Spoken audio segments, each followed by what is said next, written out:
and thunder, and with light winds once again, these showers could be quite slow moving too. And under all that cloud and showers, it will be another fairly cool day for the time of the year. Afternoon highs of just 9 to 12 degrees for most of us. As we head through Friday into the evening and overnight then, those showery outbreaks of rain will start to turn heavier and more persistent across the southeastern parts of England. So it could be quite a wet picture for the Friday evening rush hour before that rain then starts to spread on to the east.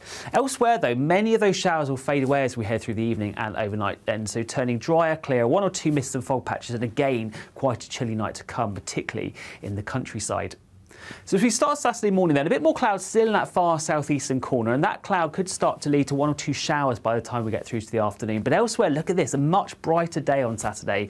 Largely sunny, clear skies throughout the day, light winds as well, and in that sunshine feeling that bit warmer as well. It stays largely dry as we head through Sunday into the early part of next week, and with more sunshine, it should start to warm up as well. I'll see you soon.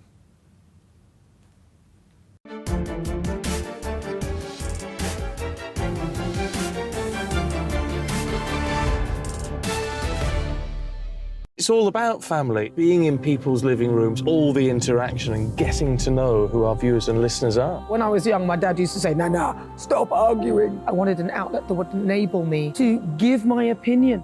People are going through a really hard time right now, and I know that you don't feel like you're being listened to by the establishment. I came to GB News because it's the People's Channel, and I want the audience to have their say on the events of the day. We're dynamic. We do something different. Democracy shows that the wisdom of the nation is in its people. I get to travel to find out what the story is from a personal perspective. The British people aren't fools. We know when we're not being told the full story. We've got to work out how Britain moves forward from this. It's the best country in the world. The establishment had their chance. Now we're here to represent your views. Britain's watching. Britain's watching. Britain's watching. We're proud to be GB News. The People's Channel. Britain's news channel. Hello, I'm Michelle Dewberry, and you can join me every weekday 6 till 7 on Jubes and Kerr. You're an inspiration to us all. Click that bit up. Well, you are. That's my ringtone. My political ambitions are, those days are gone, I can tell you. She's only teasing. Go on. He's probably going to want to lay down now. I'll give him 2 minutes to have one. Let's respectfully disagree. That's what we like on Jubes and Kerr. Come and join us. GB News, the People's Channel. Michelle Dewberry, weekday evenings at 6 o'clock. Start the day with GB News. We catch up on all the big stories you didn't hear the night before. And take a look at what the world's talking about this morning. That's right, Monday to Thursdays from 6 o'clock. It's Breakfast with Eamon and Isabel. Straight after breakfast, join us, Bev Turner and Andrew Pearce. We're going to take you through till noon.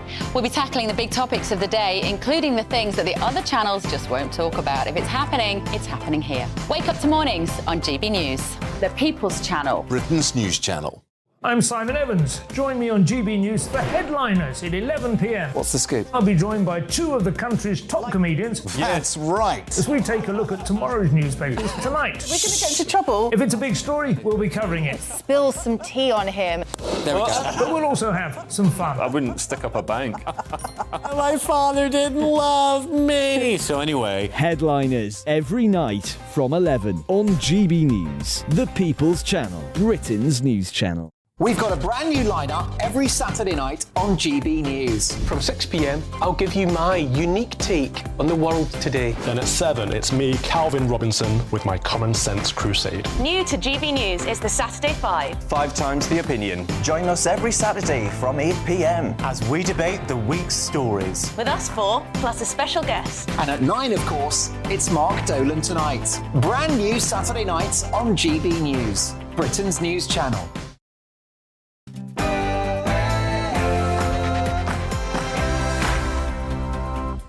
No spin, no bias, no censorship. I'm Dan Wootton. Tonight, as a staggering 1,100 illegal migrants crossed the Channel in the last week, the country is relying on Rishi Sunak's cast iron pledge to stop the boats. So why is the Prime Minister now refusing to say when? You were pledged to stop the boats, not reduce the number, not bring the number down, actually to stopping them. Then it won't happen overnight, and I've been very clear about that. So, with Fishy Rishi gearing up to break that all-important pledge, has the unelected PM gone soft on the issue of protecting our southern borders from the invasion via the Channel? That's the big debate with my superstar panel. Tonight, I'm joined by Alison Pearson, Sean Bailey and Amy Nicol. As friends of the Sussexes hilariously claim, you're not going to believe this, that Harry's decision to fly solo to the coronation is based on authenticity, respect and love. Have royal relations with the treacherous pair now hit rock bottom? Well, our royal masterminds Eddie Colin Campbell and Phil Dampier are going to give their unmissable reaction. Plus, as moaning Meg refuses to turn up on the biggest day of the King's life, when he came to the rescue on her own big day. Him as my father-in-law was really important to me. So I asked him to walk me down the aisle, and he said yes. So is Markle's coronation snub a betrayal to King Charles? I want your verdict as Ingrid Seward takes on Joanna Jarjou in the clash. Joe Biden's visit to Ireland is coming to an end, with the president leaving a trail of gaffes on the Emerald Isle. You see this tie I have with a shamrock on it? This was given to me by one of these guys, right here. Was a hell of a rugby player. But as Biden parades the Irish flag on his limousine today, after declining to show the Union Jack in Belfast, has this disastrous state visit proven beyond any doubt that the American leader despises the UK? I'll dismantle the doddery old president in my digest next. Plus, as the ad starring the trans influencer Dylan Mulvaney sends Bud Light into meltdown, losing $6 billion of market value in just 6 days, is the self-imposed corporate crisis the ultimate example of go woke, go broke? The Tories' culture warrior Andrea Jenkins and Fleet Street icon Calvin McKenzie both weigh in tonight. And as the BBC censors its own car crash interview with Twitter boss Elon Musk by editing out moments like this. Must have at some point seen the for you hateful content. I'm asking for one example. Right. And you can't give a single one. And I'm saying... Then I say so that you don't know what you're talking about. So is the British bashing corporation journalistically crooked? Mumford & Sons musician turned political podcaster Winston Marshall. He's a big fan of Elon Musk. He's going to join me live. As ever, stay tuned for a first look at tomorrow's newspaper front pages, hot off the press. Plus, the last greatest Briton and Union jackass of the week will be named before the show is done. This is Dan Wootton tonight. Let's go.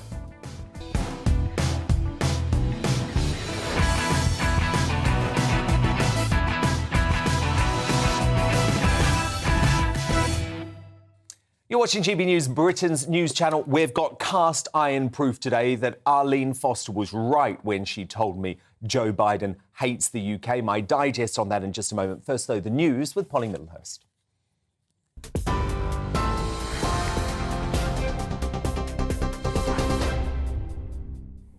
Dan, thank you, and good evening to you. The top story today on GB News. President Biden says the UK government should be working more closely with the Irish government to support Northern Ireland. In a historic address to the Irish Parliament, Mr Biden said the Good Friday Agreement did have a significant positive impact, and he urged those assembled to ensure that political violence never again could take hold. His comments received warm applause as he spoke in front of his son Hunter and his sister Valerie Biden-Owens. President Biden also spoke of the shared history between Ireland and the United States, and he touched on the events that tie the two nations together. These stories are the very heart of what binds Ireland and America together. They speak to a history defined by our dreams. They speak to a present written by our shared responsibility. And they speak to a future poised for unlimited shared possibilities. So today, I'd like to reflect on the enduring strength of the connections between Ireland and the United States, a partnership for the ages. The FBI has arrested a U.S. National Guardsman named as Jack Douglas Teixeira in Massachusetts following the leak of over 100 highly classified Pentagon documents. The leak is believed to be the most serious security breach in years. Some of the documents are believed to be related to Ukraine's military capabilities. It also included embarrassing information about U.S. allies. U.S. Attorney General Merrick Garland says Teixeira will appear in court in Massachusetts. Today, the Justice Department arrested Jack Douglas Teixeira in connection with an investigation into alleged unauthorized removal, retention, and transmission of classified national defense information. Teixeira is an employee of the United States Air Force National Guard. FBI agents took Teixeira into custody earlier this afternoon without incident. He will have an initial appearance at the U.S. District Court for the District of Massachusetts. Well, here in the UK, the Chancellor says the outlook for the economy is brighter than expected, despite new figures showing there was no growth in the month of February. Data from the Office for National Statistics shows a 0.4% decrease in GDP, that's gross domestic product, from January. The services sector fell, with the ONS blaming strike action by teachers and civil servants.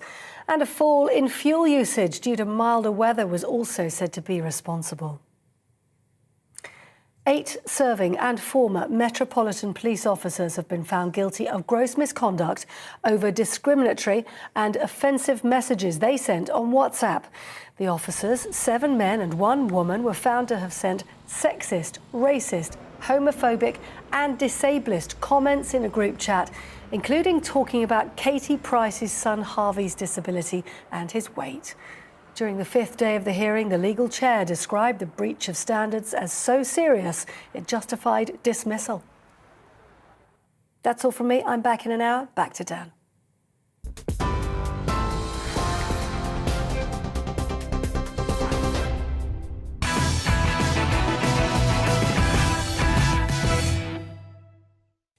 Yet more evidence today of doddery Joe Biden's immense hatred of the United Kingdom that he has barely been able to conceal on his gaffe-plagued tour of Northern Ireland and the Republic. So last night, when apparently meaning to refer to the New Zealand rugby team, the All Blacks, the 80-year-old US president instead named the controversial Irish War of Independence-era police force the Black and Tans. See this tie I have with a shamrock on it? This was given to me by one of these guys. Right here, was a hell of a rugby player, and they beat the hell out of the Black and Tans. Oh, God, and they beat the hell out of the Black and Tans. Oh, God, and they beat the hell out of the Black and Tans. Oh, God, Beat the hell out of the Black and Tans. I guess, given all his other appalling gaffes, we're meant to believe that was just another Freudian slip, right? A sign of the deteriorating mental capacity of a dementia-plagued president. Or is it further evidence of how much he really hates the UK and will use any opportunity to prove it? The second day in a row, his hapless spokeswomen had no answers. The comment about Black and Tan, the rugby comments that has got some attention in Europe, was he aware that he misspoke there when he was... I think for everyone in Ireland who is a rugby fan, it was incredibly clear that the president was talking about the All Blacks and Ireland's defeat of the New Zealand team in 2016. Did he realize that right after he said it, do you know? I think it was clear what the president was referring to. It was certainly clear to his cousin sitting next to him who had played in that match. Not even any excuses anymore for this below-capacity buffoon remaining the most powerful man in the Western world. Now, Biden managed to get the name right in his scripted speech to the Irish Parliament tonight. I always have a little bit of Ireland close by, even when I'm in Washington. In the Oval Office, I have the rugby ball signed by the Irish rugby team, the ball the team played when they beat the All Blacks in Dublin in 2021. Yeah, well done, Joe. That's not all, though. Another snub to the UK has emerged. Biden's beast vehicle refused to display the Union Jack flag when it was in Belfast. That's in direct contrast to the way he proudly displayed the Irish flag on his car today. Hardly surprising, isn't it, when you consider the way Biden shoved Rishi Sunak out the way at the airport and used the beast to block the moment where he actually greeted our Prime Minister, as well as his decision to reject the invitation to the coronation of King Charles and his previous boasting about his family's hatred of the English and our royal family. So forget the White House denials. Can you really doubt the former First Minister, Arlene Foster, when she told me this? On and on, Dan. in relation to his dismissal of the British people living here in Northern Ireland. And of course, he revelled in the fact that he told a story about his mother refusing to sleep in a bed because the late Majesty the Queen had slept in the bed. We know that he is, Dan, the most partisan president there has ever been when dealing with Northern Ireland. He hates the United Kingdom. I don't think there's any doubt about that. Hopefully, we won't be having to put up with Biden's Britain hatred much longer. Despite planning to run in 2024, there are growing fears about his health, as outlined by Donald Trump this week. Do you think Biden will stay in the race? Look, I watch him just like you do. And I think it's almost inappropriate for me to say it. I don't see how it's possible. But there's something wrong.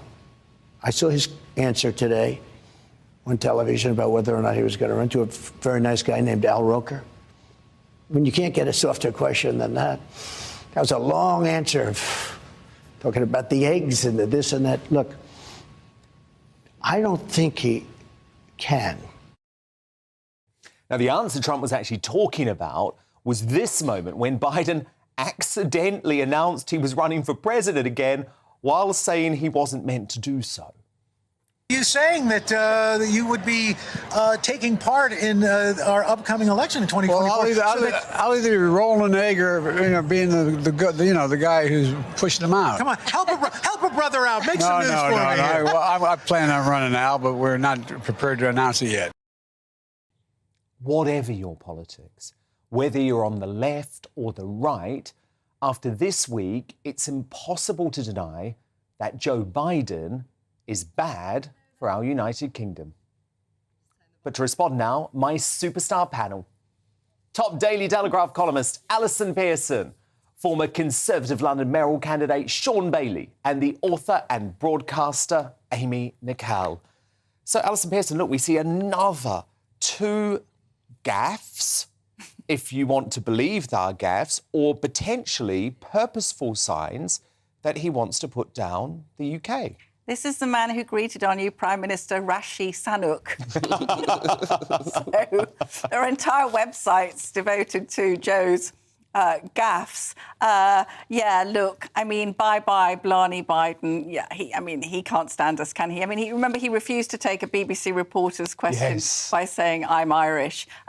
He's not the first president, Dan, to play the Irish card. Obviously, JFK was proudly Irish and Catholic, as Biden is. I don't think JFK or Bill Clinton claimed to be Irish, and when they said, you haven't got a drop of Irish blood in you, he said, but I feel Irish.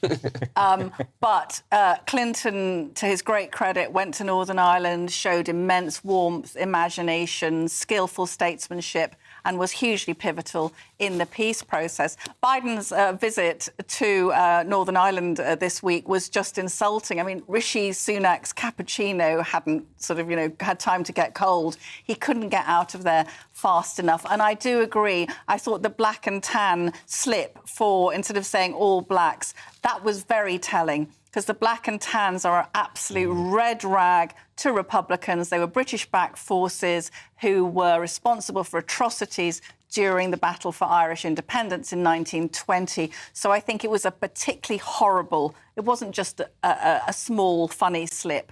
It was actually quite aggressive. I just think he was rude, and good riddance. Absolutely. I completely agree. And Sean Bailey, this issue with the flag on the beast is also more serious than it appears, right? Because if he isn't prepared to fly the Union Jack on the beast when he's in Northern Ireland, when he has been prepared to fly it before when he was in Scotland, for example, is he suggesting that he believes in a united Ireland, that he doesn't actually believe that Northern Ireland is part of the United Kingdom? Because that's what Dame Arlene Foster suggested earlier tonight on Farage. Before I answer that, never in my life have I so badly wanted to be able to do a Trump impression. Go on. There's something wrong. I mean, it was amazing to me. But the serious side of this is this. International diplomacy is a very delicate thing. And there is lots of conventions that people stick to. And if you don't, you're really sending a message. And the omission of the flag really sends a message. And if you're someone over here trying to partake in skillful statesmanship. That is not it. Unless, of course, you are not so subtly trying to send a message. And look, when we talk about is he well enough, is he strong enough to fight another election, I think America will really have to think about this, because this is a man who represents you on the world stage. He has a job to represent the entire Western world in a way that's very unique. No other leader does that. And I think his health is very, very important, because gaffes, who remembers when he told Chuck Graham, who's an American senator, to stand up? And this man's in a wheelchair. The gaffes are becoming more regular and they're becoming more serious. And I think Americans will really need to have a look at it, because like you said, Dan, it doesn't matter where your politics sits. At some point, America will always want and need a decent statesman at the helm. OK, well, let's test that theory. Amy Nicole, this isn't a man with the mental capacity to be leader of the free world for another 4 years. Surely even you on the left can concede that. Well, you can't synonymously say that he is doddery and dementia-ridden whilst also being this cunning anti-British conspirator. It's either one or the other, really, isn't it? It's either he's Moment of clarity. or not capable. Also, moment of clarity. If we talk about gaffes, well, none of his gaffes have ended up with him being arrested. So I think when we're talking about who we might trust closer to the big red button, at the moment, in America, for me, it would still be Biden. Also, Biden's experience. He's had half a century as a senator, vice president. He is an experienced Do you care that he hates Britain? I think his feelings about Britain, in the grand scheme, is not what America is concerned about when they're voting and when Congress is considering what is going on with Biden at the moment. At the moment, his approval ratings are on the up because of what he's doing for inflation in America. When you talk about the all-black... That made me think of a story, actually. So for a long time, my mum used to ask whether she'd like to consult the Durex colour chart. And for me, that's just what it is. It's just a very, they sound a bit the same. Yeah. It's not a big deal. Your mum isn't holding her finger over the nuclear button. Not yet. No, but I think the concern is he's far better than the alternative. Sean Bailey, you can... The problem is he represents America, and one gaffe is fine. A litany of gaffes becomes a real international problem. Exactly. Yeah, but the point is, because there's so many gaffes, Alison, as well, so many gaffes, I think the point that I'm making today, look, he isn't mentally well, we can see that, but a lot of these gaffes don't get the coverage they deserve because there are really sinister meanings underlying some of them. No, there's a tremendous family holdback mentality in the US media, which is obviously extremely biased in favour of the Democrats. If Trump was going around, there was one exchange Biden had with a young woman in the audience. He said that they had some history. She was 12 and I was 30. I mean, if Donald Trump said that, he's already been arrested, but he would be arrested. He'd be arrested again. He'd be arrested again. And I think Biden is now making Trump look, positively sane. And this is the week when Donald Trump has gone on his nuclear warming spiel. That is a far bigger gaffe, as is proposing a Muslim ban, as is calling far-right protesters good people. Amy, just so you know, this item wasn't about Donald Trump. And it's interesting the whataboutery that folk on the left always choose to do. Biden is currently the US president. He's the one who hates our country. But what are the alternatives? That's who I'm talking about. Then make Kamala Harris. Sean Bailey. You're joking. Now Biden's looking very good. Well done, Amy. Well done. Amy Nicole, Sean Bailey, Alison Pierce, my superstar panel are here all night. But coming up, as the ad starring the trans influencer Dylan Mulvaney sends Bud Light into meltdown, losing $6 billion of market value in just 6 days. Is this the ultimate example of go woke, go broke? Tory culture warrior Andrea Jenkins up on this soon. But first, as Meghan Markle refuses to turn up on the biggest day of the King's life, despite him walking her down the aisle at the royal wedding, is her coronation snub a betrayal to King Charles? Ingrid Seward takes on Joanna Jarju in The Clash next. But what do you think about this one? Email me, dan@gbnews.uk. Tweet me using the handle @GBNews. Our poll running there too. We're back in a few minutes.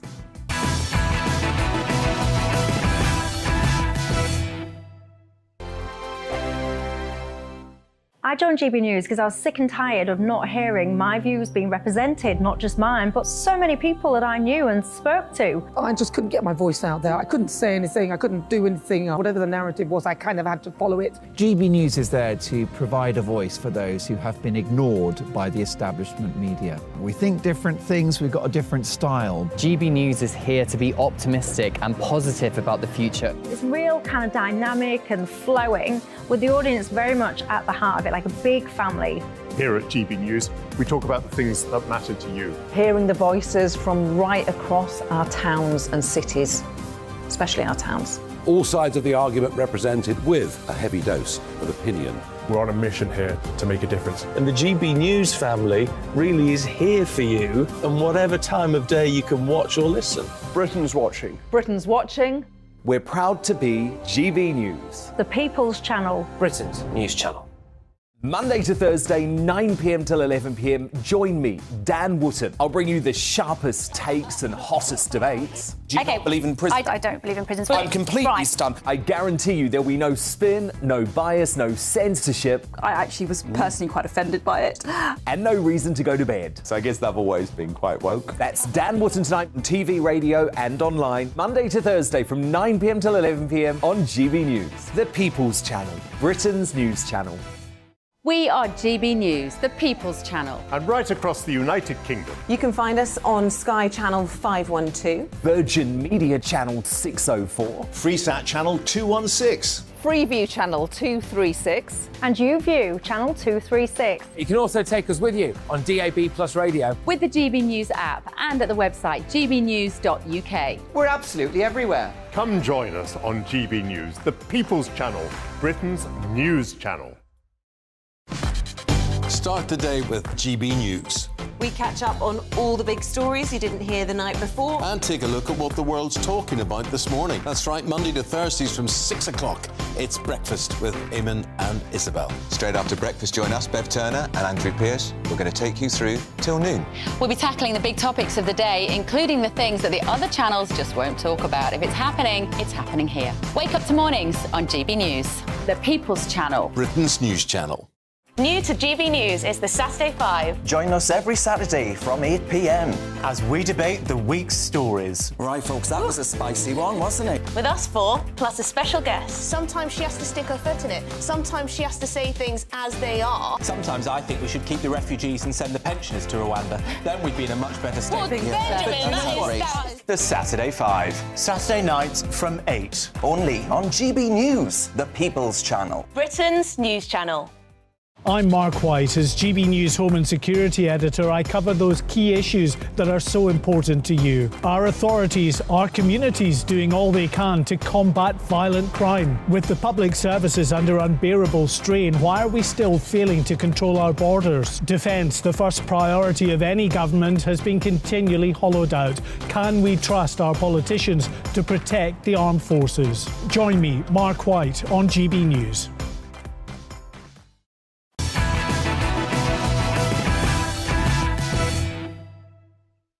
Lady Colin Campbell on the way, but first, the clash. And it's finally been confirmed Meghan Markle will not be attending the King's coronation, leaving Harry to face his family for the first time since the relief of his toxic tell-all alone. The Sun poignantly reported the news on its front page today with the headline, "The King was there for you, so sad you can't make it for him."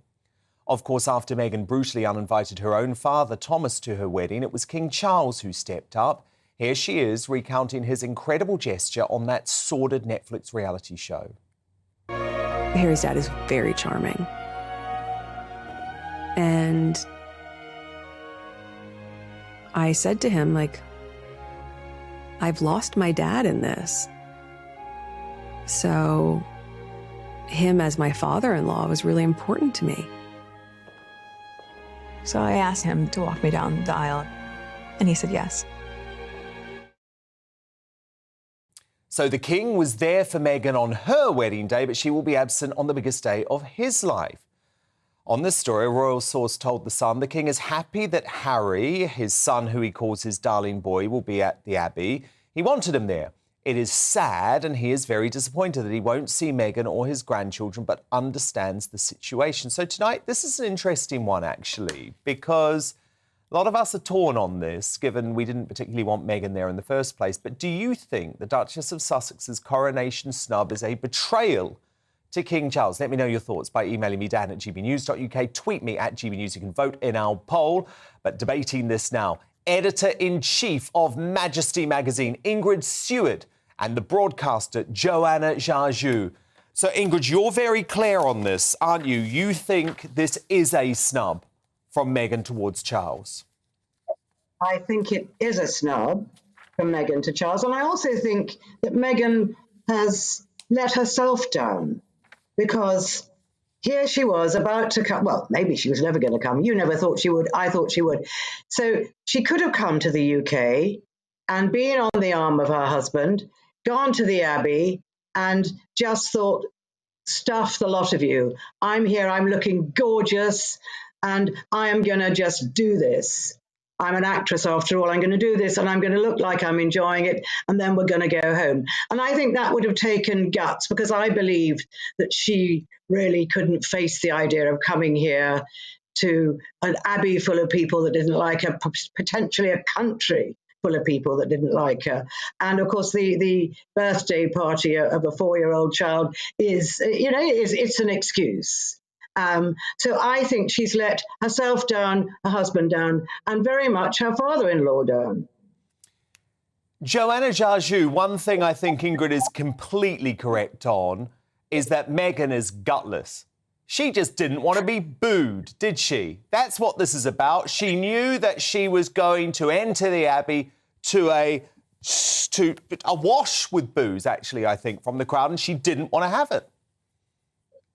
Well, I think it's interesting that, the narrative has changed, because before, it was that Meghan is such an attention seeker, and if she does turn up to the coronation, it's just because she wants all of this attention and she can't bear not to be associated with the royal family. And now that she's actually done what all you guys have been telling her to do, stay away, now it's that she's gutless, and she can't stand being booed, etc., etc. And actually, I think it's really interesting how the narrative has changed, and I find it quite misogynistic, actually, the way the narrative has changed towards Meghan, because realistically, everybody was saying neither of them should come to the coronation. And now Harry's come in. I haven't heard a peep. I haven't heard one thing from any front page that has said, Harry, you still shouldn't be coming. Nobody wants you here. Instead, all the attention has moved to Meghan. She can't do right for wrong. And it doesn't matter what she does, she'll always be wrong in some people's eyes. But as you know, I've been very clear on this. I've actually had debates on this show, I think, involving you, where we disagreed, because I don't think Harry or Meghan should be coming. Personally, I think Charles should have rescinded their invitation, especially after they were so rude and couldn't even be bothered to RSVP in time. But I think given Harry is coming, yet Meghan is going to stay at home with the children because she doesn't want to get booed, denies the king the opportunity to have his grandchildren all with him on the day. And I understand the grandchildren wouldn't have been at the coronation. I understand that because of their age. But they would have been able to be there after the coronation as the family gathered, Ingrid. And I think that's quite cruel, actually, to deny Charles the opportunity to have his grandchildren by his side on what is the most important day of his life. I think it's a loss for the grandchildren too. I know they won't remember it, but then I don't suppose Archie will remember his 4th birthday party in LA either. But how exciting just to think that maybe you were there and didn't remember it. You could have sat at Buckingham Palace with your cousins, watched it on telly, looked out of the window, seen all the horses and carriages. What a great moment, even if you had no memory, to say to your mates back in LA, that's what I've been doing. And I'm really surprised, because I know, Dan, you thought Meghan wouldn't come, but I really thought Meghan wouldn't come, because without Meghan, Harry is emotionally completely insecure. And I thought she would be there to support him, as well as support, as well as a gesture to her father-in-law. I mean, I actually think it's incredibly rude of her not to come. Oh, don't get me wrong. Don't get me wrong. I think she wants to be able to come, but she knows that the public reception would be so bad that she's not going to put herself through that. Joanna Jarjou, though, I think it's very intellectually dishonest of you to claim that I have not been critical of Harry. I mean, come on. This bloke has sold out his own family, has reported private conversations of his dad moments after his father's funeral. And I am highly critical about the fact that Harry is going to show up and try and play happy families, having tried to destroy the royal family the past 7 months. So I am highly critical of Harry. Yeah, but what is it that's on the front page of every single news story? What is it that we're talking about right now? We're talking about Meghan, because all the attention is based on Meghan. Most of the criticism is based on Meghan. You can't say, "Oh, Harry, don't come." But now, why aren't we focusing on the person who's actually going to come and probably going to take most of the attention from the royal family? And on the point about Archie, sitting at Buckingham Palace and watching this, anybody who has a family, if I had a husband who, I was having some sort of, internal disagreement with them, family disagreement with them, and my father-in-law decided to passively aggressively, have a coronation that was on a date that that it's my son's birthday. Come on. That is ridiculous. That is more difficult for them. Ingrid, come on, Ingrid. This date of the coronation, there were so many factors at play. It is a state event. It was nothing to do with the fact that it was on Archie's birthday, right? They could have had it on any other day. Let's listen to this. It is a state occasion. It is decided, obviously, in conjunction with the palace, but it's decided by the government. The government paid for it. We paid for it. It's a state occasion. Its heads of state are invited, and the date is not chosen to coincide with any child, however important or unimportant, birthday. So that is not an argument. And by the way, Joanna, I think it's quite ironic for you to describe King Charles as being pass-ag, because actually, surely the most pass-ag one here is Meghan, who has passively, aggressively threatened to publish her diaries of her time in the royal family as the ultimate insult to the late Queen.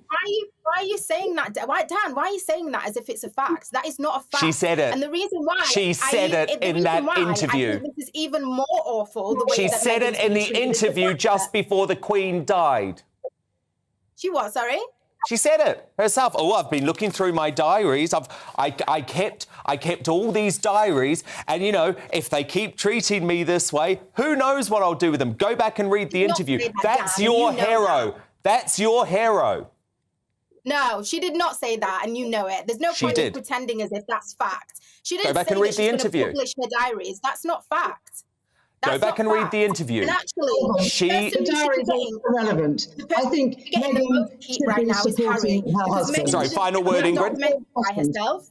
And also, Meghan hasn't published a book. Harry has. Yet. So blame Harry rather than focusing on Meghan. And actually, the reason why you focus on Meghan is because she sells newspapers. That's why she's lucrative. Please. And if she'd have turned up to this coronation, the only people who are annoyed that she's not turned up to this coronation are the people who can't make money from her, because she would have come, now, showed off her fictions. It would have I'm delighted because it will mean the focus is on King Charles. Final word to you, Ingrid. I don't think Meghan does sell newspapers anymore. I think people have... I do agree that people are very anti-Meghan or very pro-her, so there's no halfway house. But I absolutely say, so you marry into the royal family, you marry an institution as well as the person. Indeed. And Meghan did know that, so she should stick with him and she should support him. Ingrid Seward, Joanna Jaju, fascinating debate. Thank you so much. Who do you agree with? Is Meghan Markle's coronation snub a betrayal to King Charles? Connie on Twitter writes no. And it's not because I don't think she hasn't been treacherous and disrespectful to King Charles, but because I think she is so untrustworthy that it's kinda not to come. Fascinating point. Linda writes, nothing to do with the snub. She's a coward, as she knows the reception she will get if she ever sets foot in the UK again. And from Jim, I suspect she feels she wouldn't be well received by the British public. It's a very sensible decision. Your verdict is now in. 40% of you think that Meghan Markle's coronation snub is a betrayal to King Charles. 60% of you say it is not. Coming up, does Meghan Markle's coronation snub signal the end of her volatile relationship with the UK? Our royal masterminds, Lady Colin Campbell and Phil Dampier, give their unmissable analysis on this soon. But first, as Bud Light's ad campaign starring trans influencer Dylan Mulvaney plunges the Bear brand into crisis, is it a warning shot to the West's woke corporations. Well, the Tory culture warrior Andrea Jenkins weighs in straight after the break.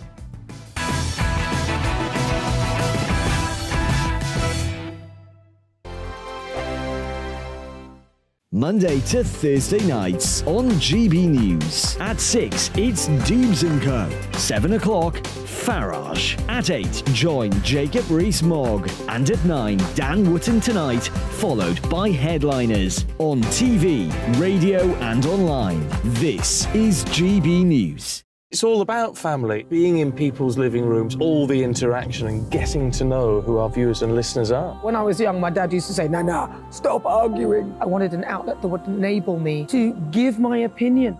People are going through a really hard time right now, and I know that you don't feel like you're being listened to by the establishment. I came to GB News because it's the People's Channel, and I want the audience to have their say on the events of the day. We're dynamic. We do something different. Democracy shows that the wisdom of the nation is in its people. I get to travel to find out what the story is from a personal perspective. The British people aren't fools. We know when we're not being told the full story. We've got to work out how Britain moves forward from this. It's the best country in the world. The establishment had their chance. Now we're here to represent your views. Britain's watching. Britain's watching. Britain's watching. We're proud to be GB News. The People's Channel. Britain's news channel. Westminster is going around in ever-decreasing circles, followed by the media. Britain is broken. How on earth did we get into this mess? But more importantly, how do we get out of it?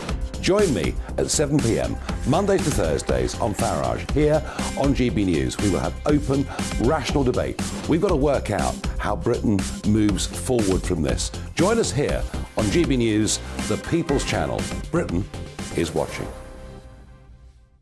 I'm Jacob Rees-Mogg, the Member of Parliament for North East Somerset and a former government minister. For years, I've walked the corridors of power in both Westminster and the City of London. We need to have the arguments, the discussions on how we make it better. Crop failures, famine, war, suffering on a scale completely unimaginable. We are putting the cart before the horse. As Charles I said at the scaffold, he was the true defender of liberty. Yeah, I've completely derailed the conversation. Join me Monday to Thursday at 8 p.m. on GB News, Britain's news channel. GB News has its own late-night paper preview show, Headliners, where comedians take you through the next day's top news stories. You don't have to bother reading the newspaper, we've got it covered for you. Headliners, every night at 11 p.m. and repeated every morning at 5 a.m. We won't send you to sleep like some of the other paper review shows out there. GB News, the People's Channel, Britain's news channel. Join me, Camilla Tominey, on Sunday mornings from 9:30, taking the politicians to task and breaking out of SW1 to see how their decisions are affecting you across the UK. Bursting the Westminster bubble every Sunday morning, only on GB News, the People's Channel. Britain's watching. You've probably seen politicians interviewed 1,000 times, but we do it differently. We find out who they really are, we don't shout, we chat, and hopefully we bring a bit of light, not just heat. Did you know Kate Moss? Apparently. Do you have a pair of jeans or a pair of jeans? No, of course I don't. What would I do with them? My friends are like, oh my God, what's she doing now? Join me every Sunday at 6 for Gloria Meets, only on GB News, the People's Channel, Britain's news channel.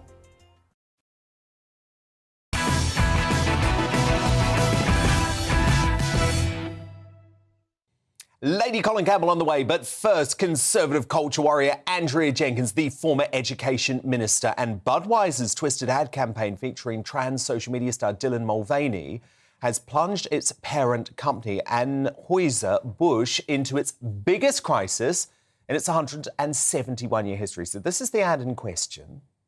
This month, I celebrated my day 365 of womanhood, and Bud Light sent me possibly the best gift ever, a can with my face on it. Check out my Instagram story to see how you can enjoy March Madness with Bud Light and maybe win some money too. Love ya! Cheers! Go team! Whatever team you love, I love too. Okay. This is astonishing. Look at that. AB has lost a whopping £5 billion, wiped off its market value in just 6 days.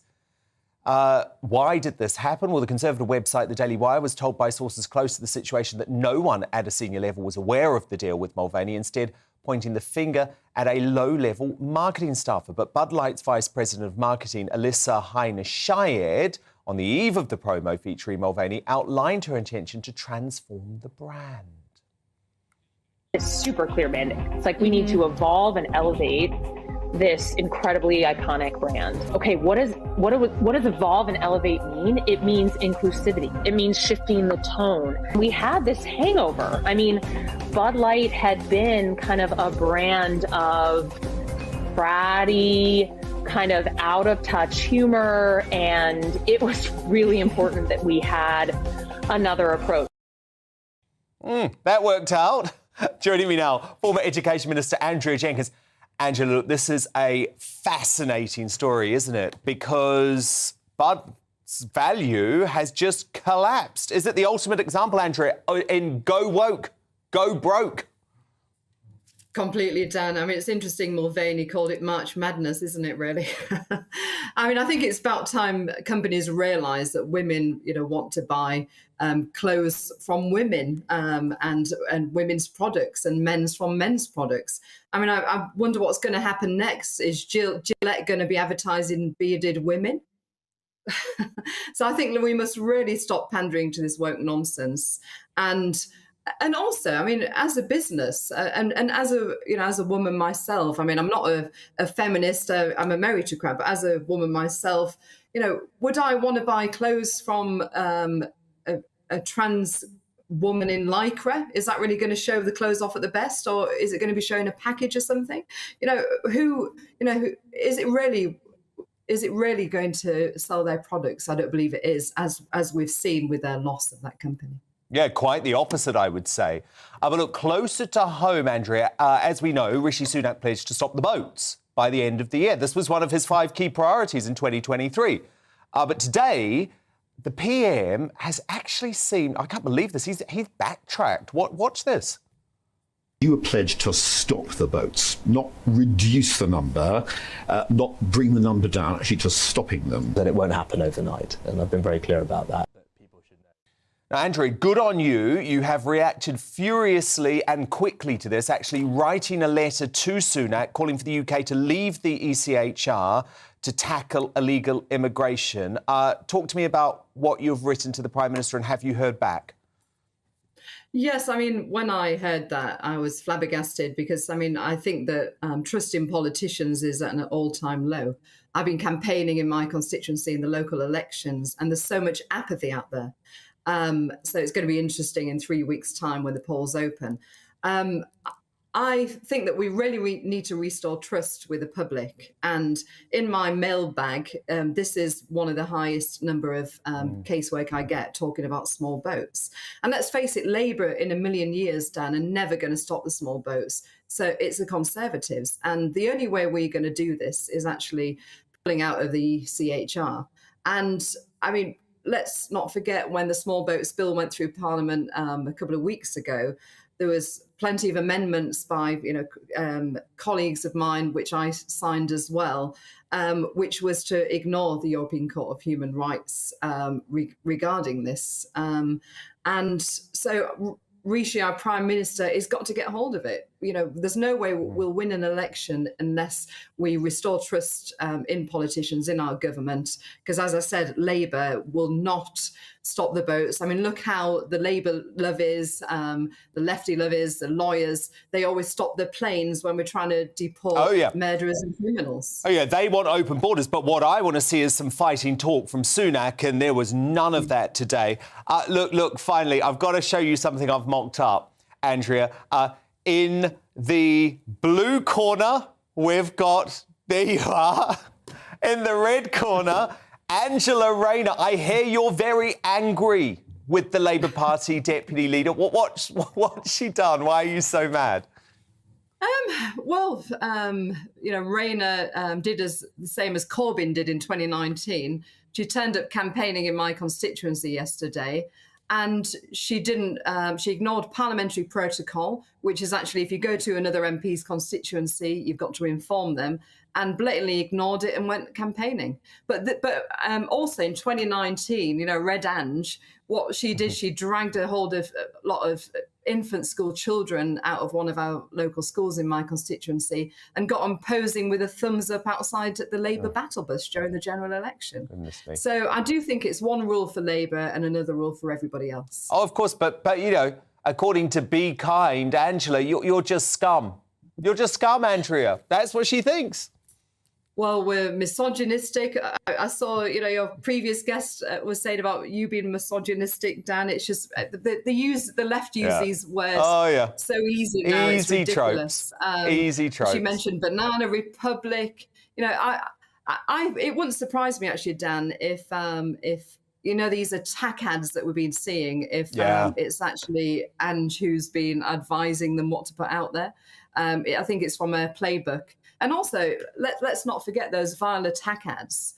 Pat McFadden, he did not deny that the children of politicians could be fair game in their attack ads. So how low will they stoop? I mean, I think it's they're not as strong in the polls as they was in previous months.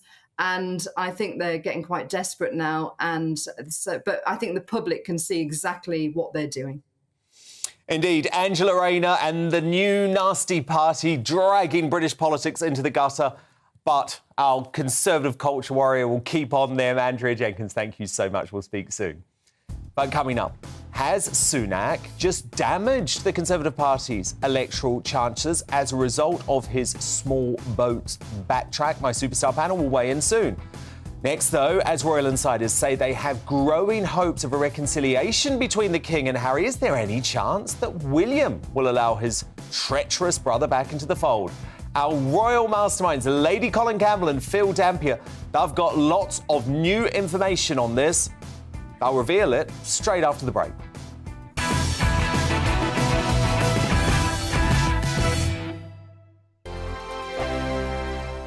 Monday to Thursday nights on GB News. At 6, it's Dubes & Co. 7 o'clock, Farage. At 8, join Jacob Rees-Mogg. And at 9, Dan Wootton Tonight, followed by headliners. On TV, radio and online. This is GB News.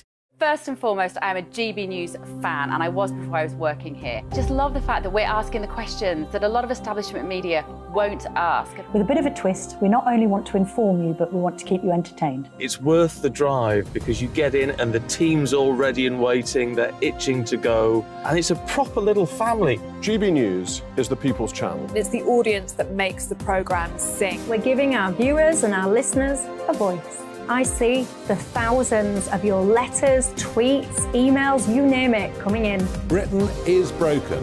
How on earth did we get into this mess? But more importantly, how do we get out of it? The establishment had their chance. Now we're here to represent you. It's time for something different.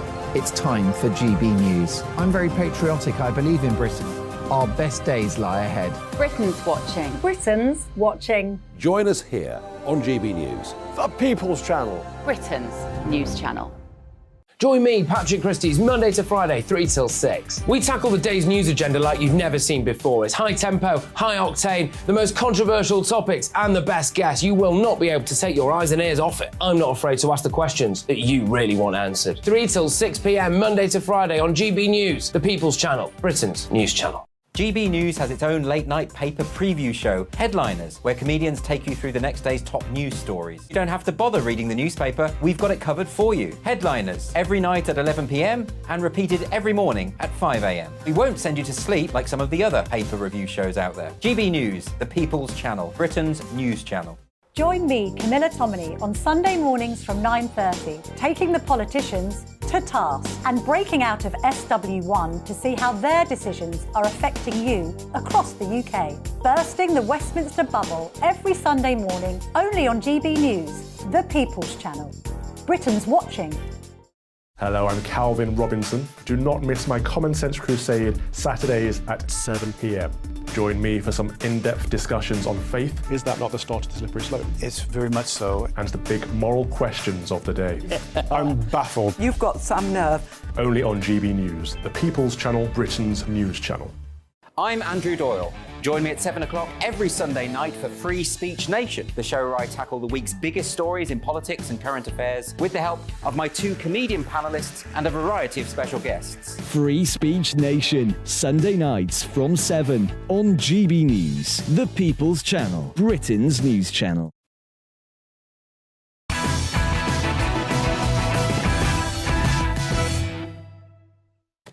OK, it's time now for our brilliant royal masterminds, Lady Colin Campbell and Phil Dampier. And as you know, the coronation chaos triggered by Harry and Meghan's refusal to respond to their invitation, well, that's finally over, with a statement from Buckingham Palace yesterday confirming that Harry will attend, but he'll be on his own.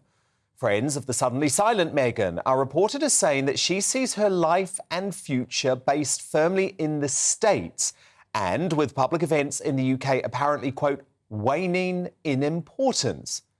So many are questioning if the Duchess of Delusion will ever dare show her face in Britain again after she spent much of the last 3 years slagging off the country and its monarchy to any media outlet that would listen to her. So let me bring in Lady C now and Phil. Lady C, what a relief. What a relief. The UK is waning in importance for Meghan, so can she maybe just stay away for good? And isn't that a win-win situation? Well, wouldn't we be so lucky?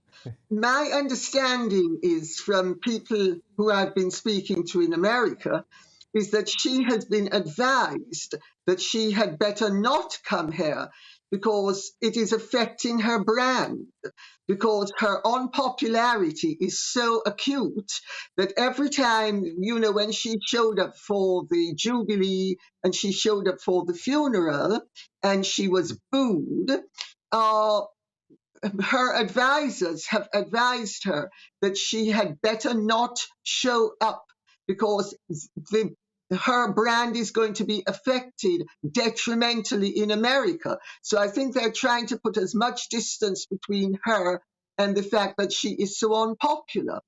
And it's really all about dollars and cents. And evidently that's why they took so long to decide that she wouldn't come, because she was still hoping against hope that she could come and parade herself.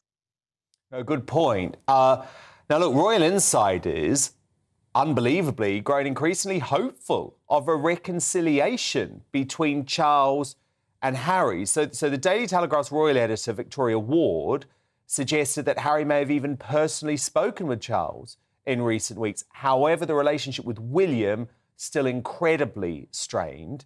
So, Phil, do you sense there being a potential thawing at all? I'm sure. Good evening, Dan. I'm sure that Charles would like a reconciliation, but I don't think the coronation week is the week it's going to happen. I mean, I think he's going to be incredibly busy. He's got receptions. He's got the coronation itself. And I just don't think he's going to have the time. And as for William, I don't think he's in the mood yet to talk to his brother. I think that's several years away, if ever. I mean, that relationship is absolutely damaged. A hole beneath the waterline, and I think it's in real trouble, and I just cannot see it happening. I mean, he's only going to be over here possibly for 2 or 3 days. I mean, he's got another court case against the Mirror, I think, on May the 9th, so whether he's going to hang around for that, I don't know. But of course, after the coronation, they're not going to have a home anymore, are they? So he's not going to want to spend a lot of time over here. So sadly, I don't think anything is going to happen in this week, but in the future, possibly. Now, Lady C, meddling Meg has morphed into mysterious Meg in recent months, with the previously public princess not attending a single official event for months. She shied away from joining Harry on all of his endless media rounds promoting Spare, happy to abandon him to face the music alone at the coronation. So do you think Meghan is still the supportive wife, Lady C, that she always claims to be? Do you think the sun rises in the west and sets in the east, Dan? No, you know, Meghan is very clever. She's made sure that Harry has gone out there and made a complete jackass of himself, and that he has irretrievably damaged himself. So in the event of a separation or a divorce, she has all the cards in her hand. She has all the evidence out of his mouth and off his pen against him. Because remember, Meghan is very canny and clever. She may be wily and manipulative, but she's not stupid. And she has understood that if she unleashes him, she gives no information about herself and never ever admits to having done anything wrong. You know, ultimately she can claim to be squeaky clean. And even though people can see through her, her supporters don't see through her, and it's really difficult to actually pin anything on her. She's a very wily operator, and she's thrown him to the wolves. And the idiot has gone with his tail wagging, sucking up to the wolves.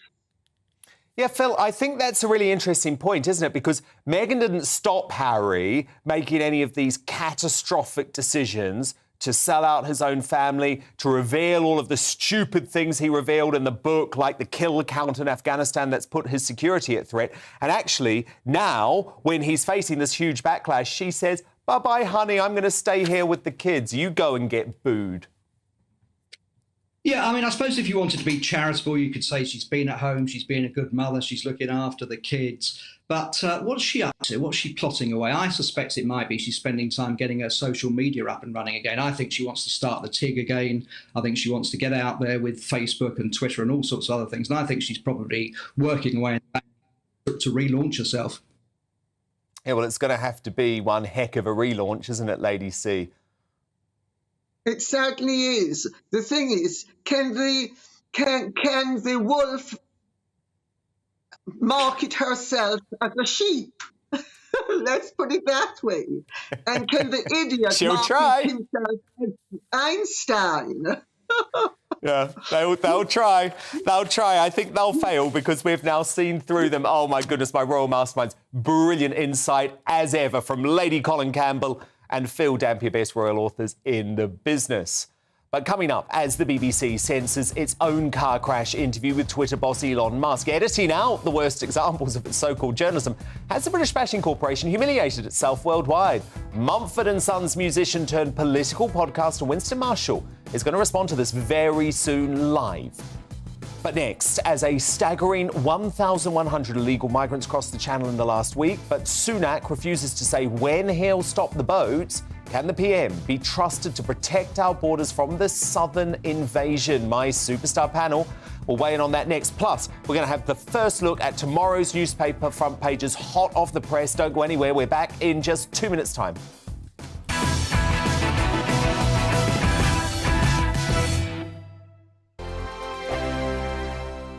You've probably seen politicians interviewed 1,000 times, but we do it differently. We find out who they really are, we don't shout, we chat, and hopefully we bring a bit of light, not just heat. Did you know Kate Moss? Apparently. Do you have a pair of jeans or a pair of jeans? No, of course I don't. What would I do with them? My friends are like, oh my God, what's she doing now? Join me every Sunday at 6 for Gloria Meets, only on GB News, the People's Channel, Britain's news channel. I'm Jacob Rees-Mogg, the Member of Parliament for North East Somerset and a former government minister. For years, I've walked the corridors of power in both Westminster and the City of London. We need to have the arguments, the discussions on how we make it better. Crop failures, famine, war, suffering on a scale completely unimaginable. We are putting the cart before the horse. As Charles I said at the scaffold, he was the true defender of liberty. Yeah, I've completely derailed the conversation. Join me Monday to Thursday at 8 p.m. on GB News, Britain's news channel. Here on GB News Live, we'll be keeping you in the picture, finding out what's happening across the country and finding out why it matters to you. We'll have the facts fast with our team of reporters and specialist correspondents. Wherever it's happening, we'll be there from 12 noon on TV, radio and online. GB News, the People's Channel, Britain's news channel. I'm Andrew Doyle. Join me at 7 o'clock every Sunday night for Free Speech Nation, the show where I tackle the week's biggest stories in politics and current affairs with the help of my 2 comedian panellists and a variety of special guests. Free Speech Nation, Sunday nights from 7 on GB News, the People's Channel, Britain's news channel. Here on GB News, we're starting the conversation and having the debate that the establishment won't have. No one will be cancelled. Join me at 4 p.m. every Saturday and Sunday. We'll be discussing all the big topics of the weekend. Oh, get cracking! Always honest, always fun. Only on GB News, Britain's news channel.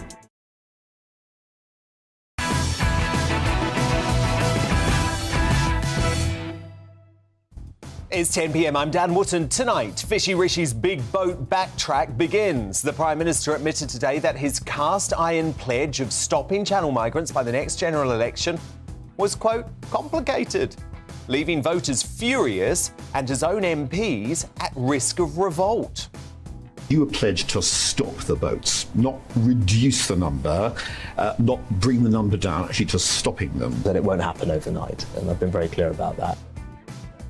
So, has Sunak just sunk the Tories' chances of stopping Starmer's socialist army from reaching number 10? Tonight's Superstar panel gets stuck into that next. I'm joined by Alison Pearson, Sean Bailey and Amy Nicol. The Duke and Duchess of Delusion live up to their nicknames, with friends claiming Meghan's snub of the King's coronation comes from, wait for it, authenticity, respect and love. But as even Liz Truss takes a swipe at the sideshow Sussexes. It's his day. This is about us celebrating the new monarch. Issues around Harry and Meghan are a bit of a sideshow to that.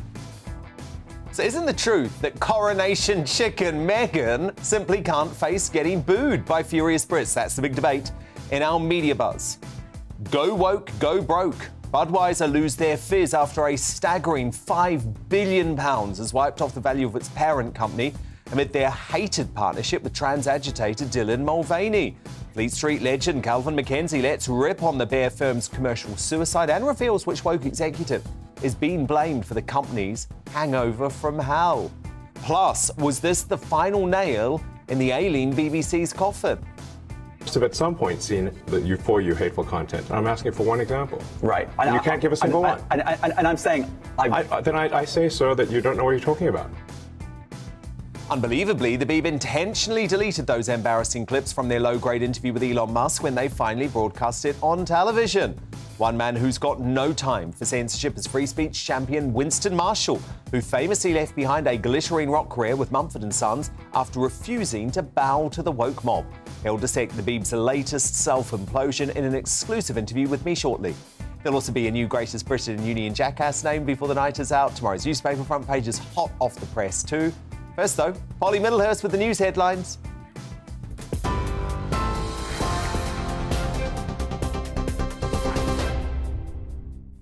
Dan, thank you, and good evening to you. The top story tonight on GB News. President Biden says the UK government should be working more closely with the Irish government to support Northern Ireland.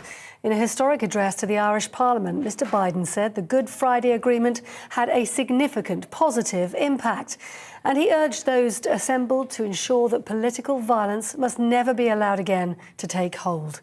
His comments received warm applause as he spoke in front of his son Hunter and sister Valerie Biden-Owens. President Biden also spoke of the shared history between Ireland and the United States and touched on the events that tied the two nations together. These stories are the very heart of what binds Ireland and America together. They speak to a history defined by our dreams. They speak to a present written by our shared responsibility. And they speak to a future poised for unlimited shared possibilities. So today, I'd like to reflect on the enduring strength of the connections between Ireland and the United States, a partnership for the ages. Here, the Chancellor says the outlook for the UK's economy is brighter than expected, despite new figures showing there was no growth in the month of February. Data from the Office for National Statistics shows a 0.4% decrease in gross domestic product from January. The services sector fell, with the ONS blaming strike action by teachers and civil servants. A fall in gas and electricity usage too, due to milder weather, was also held responsible. Now, tonight, the FBI has arrested a US National Guardsman named as Jack Douglas DeShera in Massachusetts, following the leak of over 100 highly classified Pentagon documents. The leak is believed to be the most serious security breach in years. Some of the documents are believed to be related to Ukraine's military capabilities. It also included embarrassing information about US allies. And here, 8 serving and former Metropolitan Police officers have been found guilty of gross misconduct over discriminatory and offensive messages they sent on WhatsApp. The officers, 7 men and 1 woman, were found to have sent sexist, racist, homophobic and disablest comments in a group chat, including talking about Katie Price's son Harvey's disability and his weight. During the 5th day of the hearing, the legal chair described the breach of standards as so serious it justified dismissal. You're up to date on TV, online, DAB+ radio and on the TuneIn app. You're with GB News, Britain's news channel. Back now to Dan Wootton Tonight.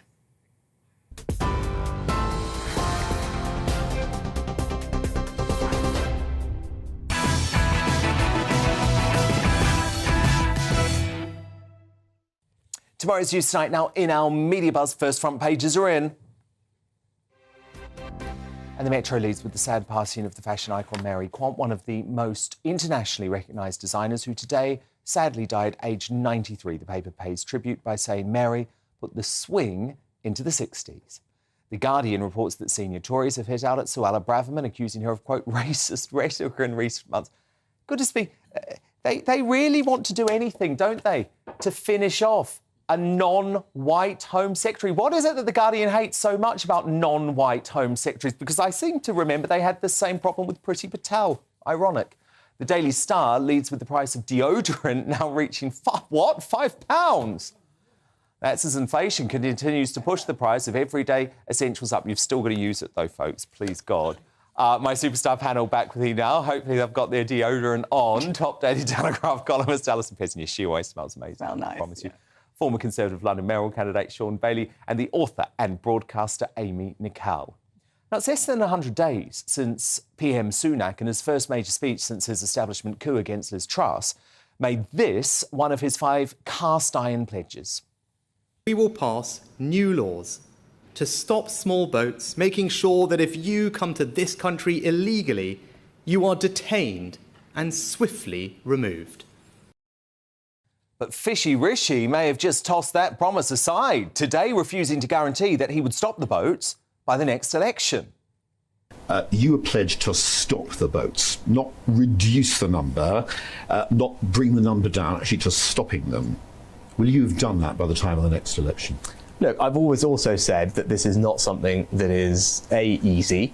It is a complicated problem where there's no single simple solution that will fix it, and I've also said it won't happen overnight, and I've been very clear about that. But people should know that it is hugely important to me, it's hugely important to the country, and we need to fix the system as a matter of fairness more than anything else.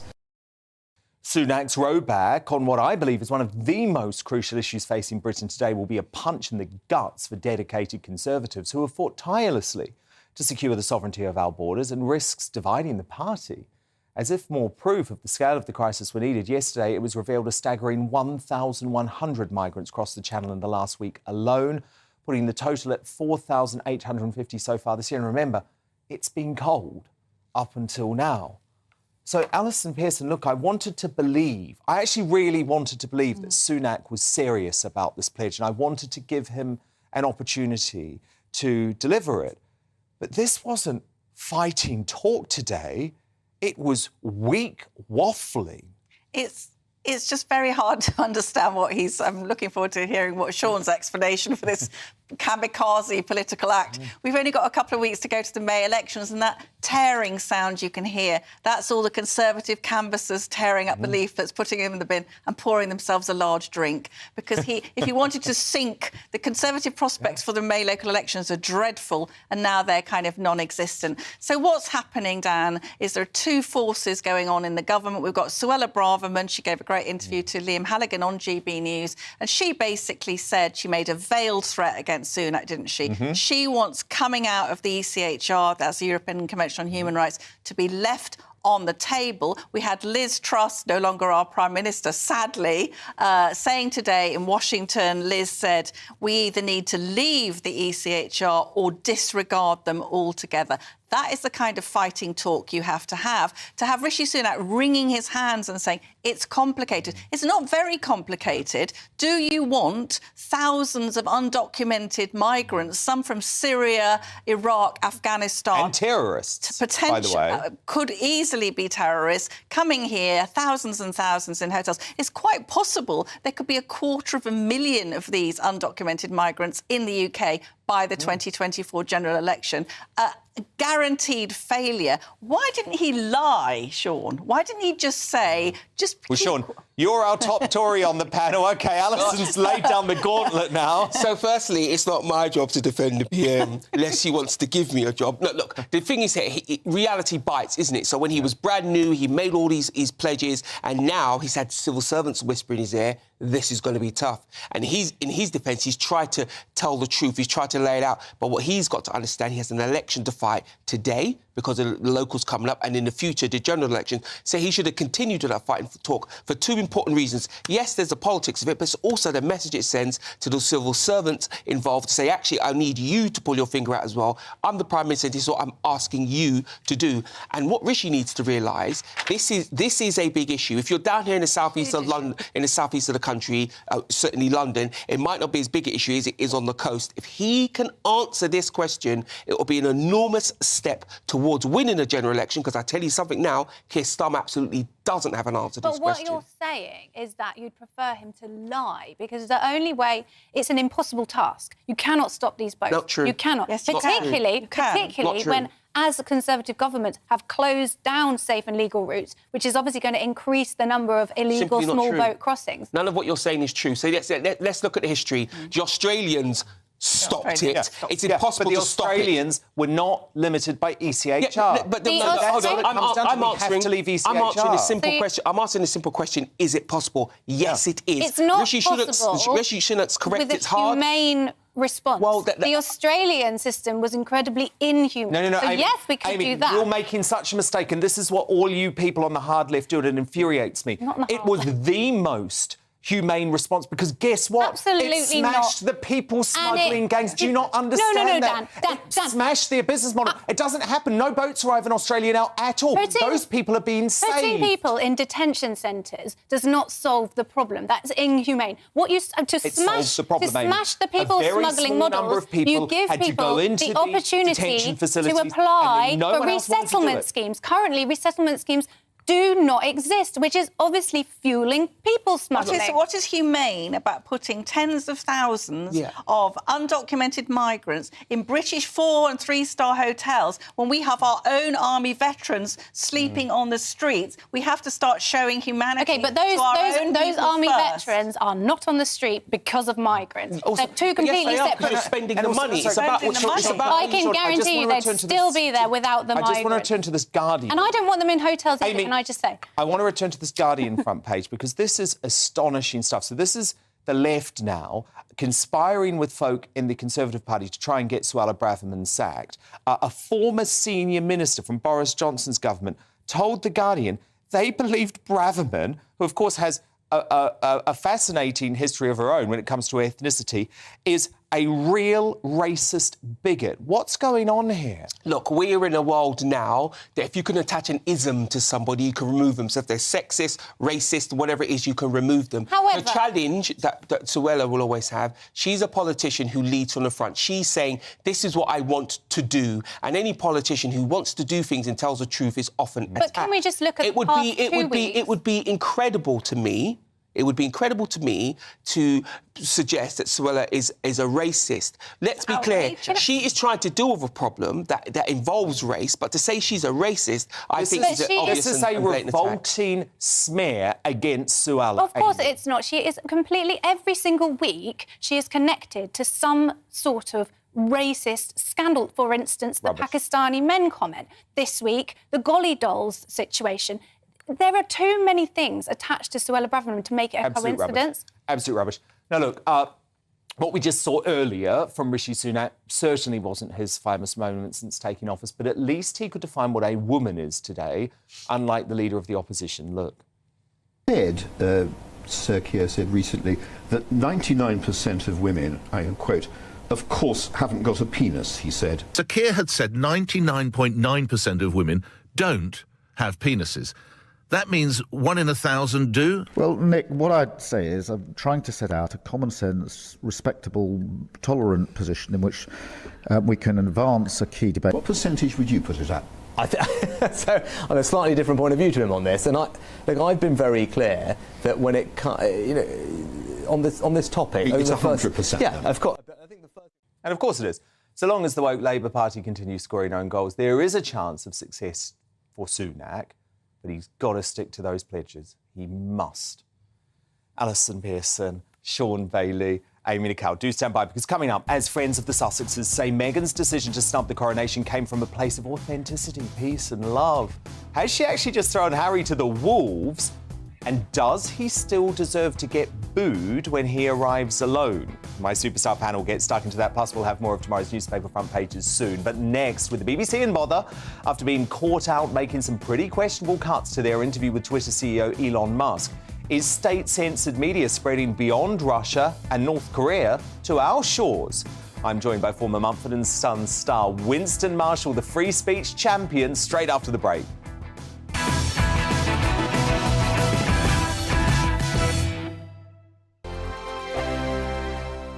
I joined GB News because I was sick and tired of not hearing my views being represented, not just mine, but so many people that I knew and spoke to. I just couldn't get my voice out there. I couldn't say anything. I couldn't do anything. Whatever the narrative was, I kind of had to follow it. GB News is there to provide a voice for those who have been ignored by the establishment media. We think different things, we've got a different style. GB News is here to be optimistic and positive about the future. It's real kind of dynamic and flowing, with the audience very much at the heart of it, like a big family.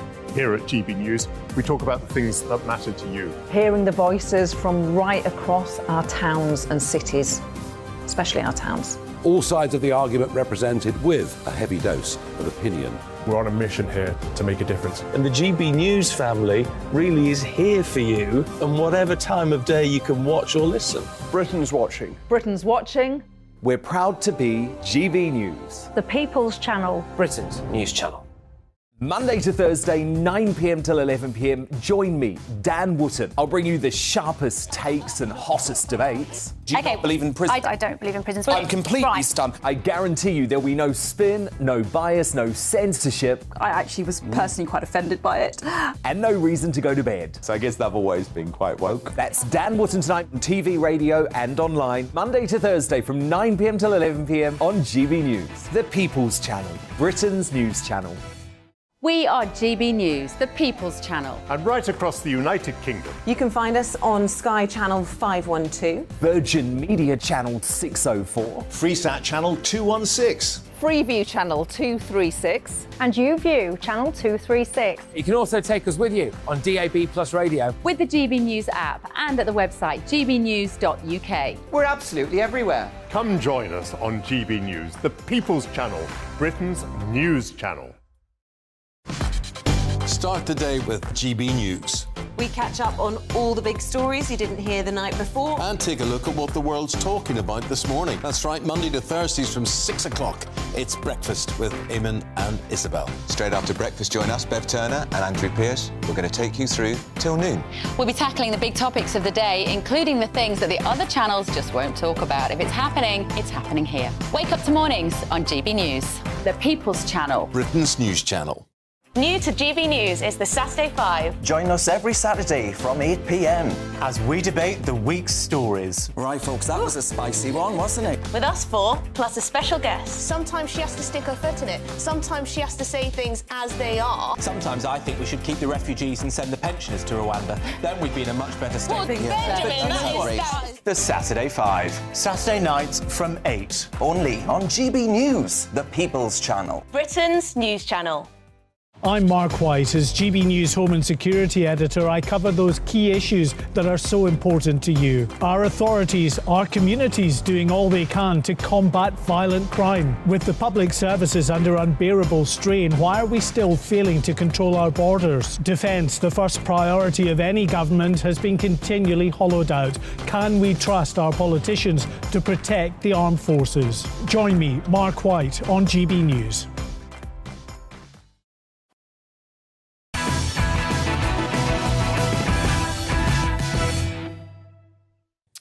Welcome back. Now, biased BBC bosses have found themselves embroiled in more controversy this week as the supposedly impartial state broadcaster made some misleading cuts to their widely panned interview with the Twitter CEO, Elon Musk. So this is the edited version they put out on the official Elon Musk interview with the BBC.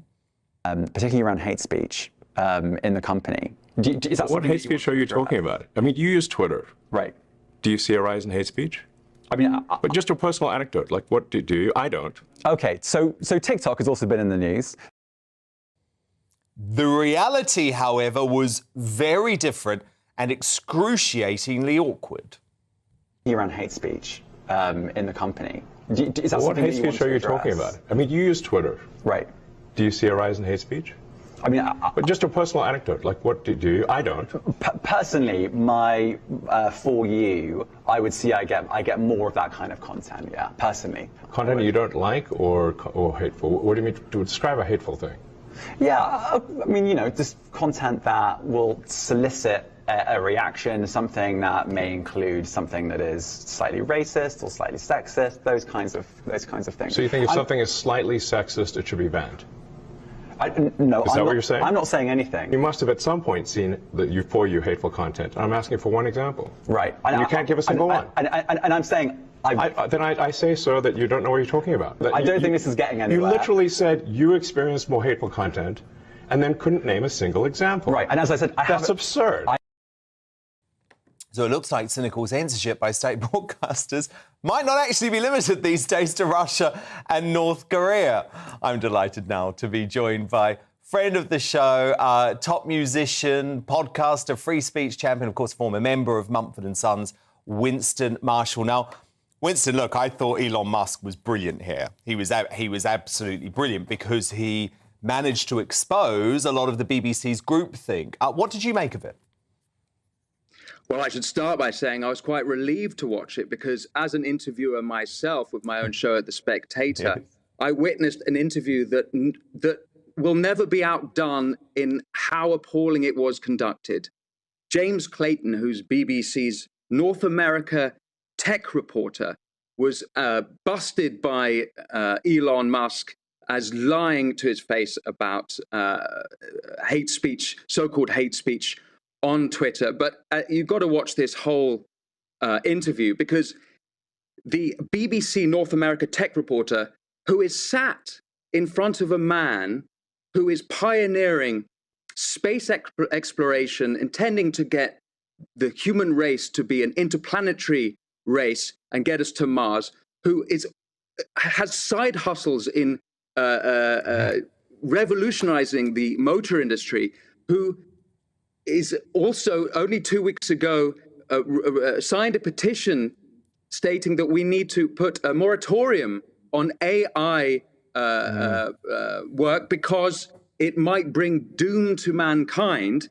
And the BBC North America tech reporter, James Clayton, ran out of questions. He literally couldn't think of what to ask Elon Musk, who not only, on top of everything else, is the richest man ever to have lived and probably the most interesting man alive today. It was astonishing to watch. But the lunacy continued.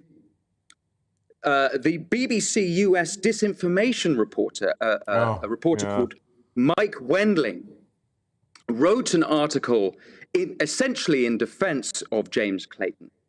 And in that article, himself, the US disinformation reporter, reveals his bias and borderline disinformation, though I hate that odious word, but including that Musk wasn't accurate to say the BBC showed COVID bias. Well, not only do we know that not to be true, Twitter had to fact-check the BBC during the pandemic over its covering of mental health impact. There's actually a journalist at The Spectator. There's a pseudonymous writer called Charlie Walsham who actually works at the BBC, and he's written a couple of pieces for The Spectator describing what goes on in the BBC. And he's written, not only, if you remember the Great Barrington Declaration, he describes the scorn that the BBC editors had when that came up, and they saw it as problematic. Well, now it turned out it's pretty much pathetic.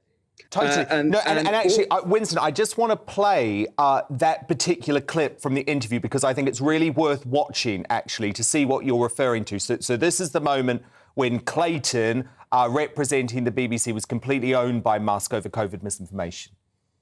I'm literally asking you about, you changed the labels, the COVID misinformation labels. There used to be a policy, and then it disappeared. Why do that? Well, COVID is no longer an issue. Does the BBC hold itself at all responsible for misinformation regarding masking and side effects of vaccinations, and not reporting on that at all? And what about the fact that the BBC was put under pressure by the British government to change its editorial policy? Are you aware of that? This is not an interview about the BBC. Oh, you thought it wasn't? You thought it wasn't. But Winston, what I found so fascinating, right, is that the moment Musk asks him a question which challenges the BBC groupthink, this bloke, Clayton, he's got no idea. That they literally live in their own bubble, don't they? It's a classic example of when the groupthink meets reality. They live in another world. I mean, I've already listed some things he didn't report on. They didn't even mention the Twitter files. It's another thing that the BBC, generally speaking, have barely touched. This is a story where they've uncovered government and big tech collusion to suppress the First Amendment, free speech in America, the First Amendment in the Bill of Rights. And he didn't even think to ask him that. Not one word. Not one, and thankfully, Elon Musk had the good humor and foresight to broadcast the interview live on Twitter Spaces so that we could see it. And now we also know the BBC edited the interview, obviously, to try and make themselves look a little bit better. I know.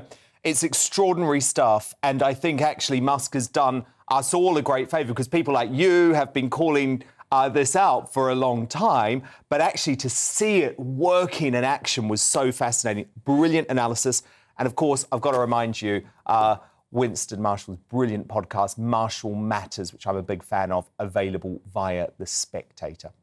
So great to speak. Thank you, Dan. Thank you, Winston. But coming up in Uncancelled, with Bud Light's trans ad campaign and the British Medical Association's shoddy leadership, both in his bad books, former editor of The Sun, Calvin Mackenzie joins me to put the world to rights. But next in the Media Buzz, with Meghan Markle set to snub the upcoming coronation, is she running scared from her critics, and has she really just thrown her beloved Harry to the wolves? I wonder if Alison Pearson still wants to boo Harry now that Meghan's not going to be with him. We'll find out when my superstar panel return, plus more of tomorrow's newspaper front pages straight after the break.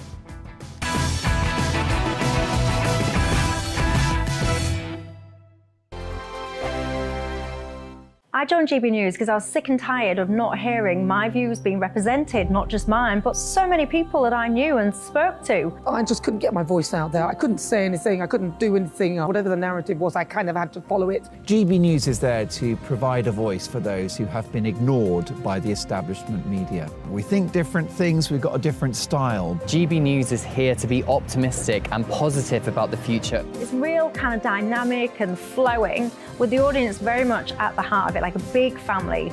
Here at GB News, we talk about the things that matter to you. Hearing the voices from right across our towns and cities, especially our towns. All sides of the argument represented with a heavy dose of opinion. We're on a mission here to make a difference. And the GB News family really is here for you, and whatever time of day you can watch or listen. Britain's watching. Britain's watching. We're proud to be GB News. The People's Channel. Britain's news channel. Westminster is going around in ever-decreasing circles, followed by the media. Britain is broken. How on earth did we get into this mess? But more importantly, how do we get out of it?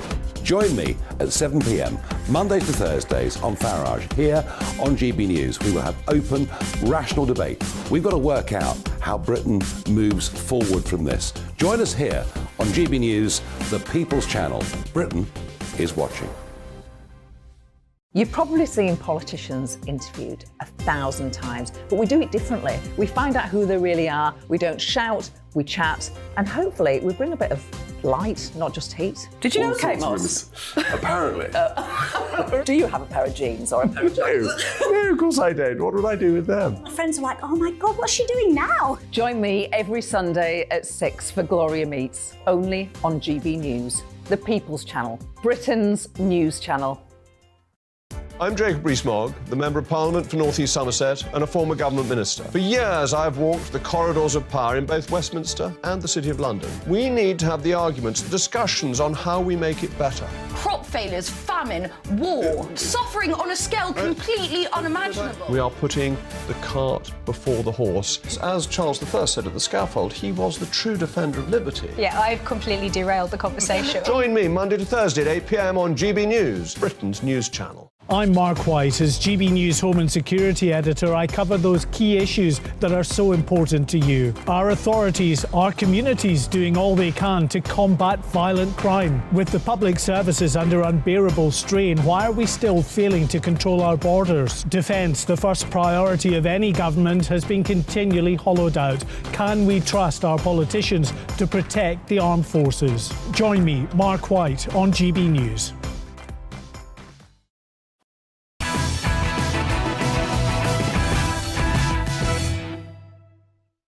OK, time to return to tomorrow's news site now in our Media Buzz. Lots of front pages just delivered.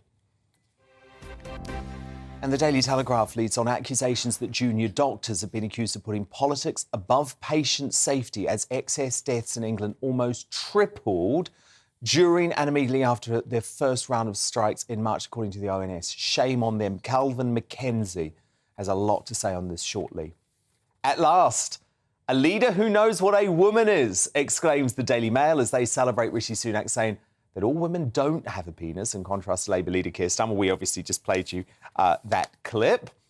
The Daily Mirror reports on a sex beast who has successfully won a 15-year legal claim to a £7 million lottery win. He was serving time for a vile sex attack when he won the prize in 2004. And the Daily Express leads with claims that Prince Harry's whistle-stop visit back to the UK for the coronation will leave no time to mend his relationship with the royal family. And we're going to return to that story now with my superstar panel. Top Daily Telegraph columnist Alison Pearson, former Conservative London mayoral candidate Sean Bailey, and the author and broadcaster Amy Nicole.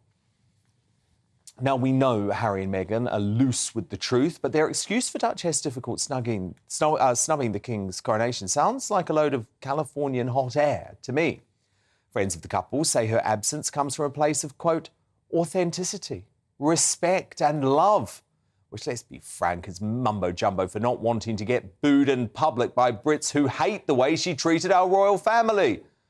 Remember this from last year's late Queen's Jubilee?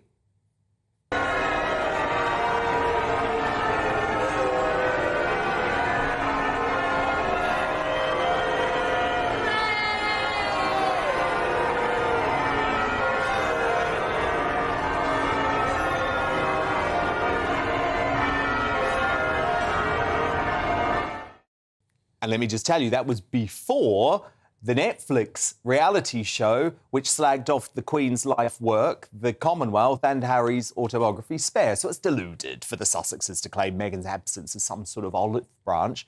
Could it actually be that Meghan has an ego so big that despite Charles stepping in at the last minute to walk her down the aisle at her own wedding, she decided that she wanted to be shielded from public criticism at the coronation? So, lots to go on here. But Alison Pearson, look, the first thing I wanted to ask you was you were planning to boo when it was going to be Harry and Meghan at the coronation. Now that Meghan's staying at home and it's just Harry coming, will you still boo?